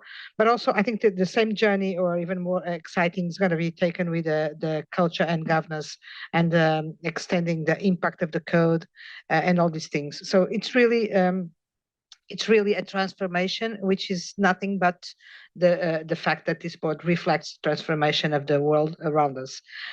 None of these topics are easy to address. None of them will be easy to address. But if it were easy, it would not be for us. We don't like those things. So we have already demonstrated that in being able to embrace these risks and these challenges, we are most closer to success in terms of what we have to provide to the public interest. These topics have been identified by the board as being the ones that we could not refuse to address as being urgent. And so what we have to do is recognize that this is our mission, and that's what we have to do. So this is something. This strategy and work plan is something that we will have to carry on into our daily activities related to the IESBA and to our own activities as board members in bringing ethics where it should be. It's not a document, and I don't see it as a document. The document is wonderful and reflects a lot of work and reflection. It's what's inside that document, and that we will have to do with the message that the document conveys. This is really, I think, a collective passion. I think that I can name it like that. And this collective passion and the expertise of this board and the board members have positioned us already for success. And I hope and I trust that it will happen. The same will happen in the future. And I'm very excited to see the positive impact that these choices and these options to do the right thing and what we have to do will take into action. And finally, and of course, once again, thank you all, board members, TAs, staff, observers, all those in our ecosystem, our stakeholders, the ones to whom we reached out over these 2 years, the ones who responded to the initial survey, to the public consultation, the ones who haven't done it formally, but conveyed their messages in different ways, etc. Thank you to all those who made this possible, for the dedication, for the commitment, and a very special thank you for Jeff, who has been taking care of this baby since over the last 2 years. But fortunately, he was not a single dad. And he had the good company of others like, of course, Supercan and John, who helped him taking care of this baby and raising him. We are embarking in a new strategic cycle. So I think that we should celebrate this milestone and embark in this journey towards accomplishments and a successful next strategic cycle. Thank you very much, and congratulations to the board members, to the staff, and to the board itself for this accomplishment. Thank you.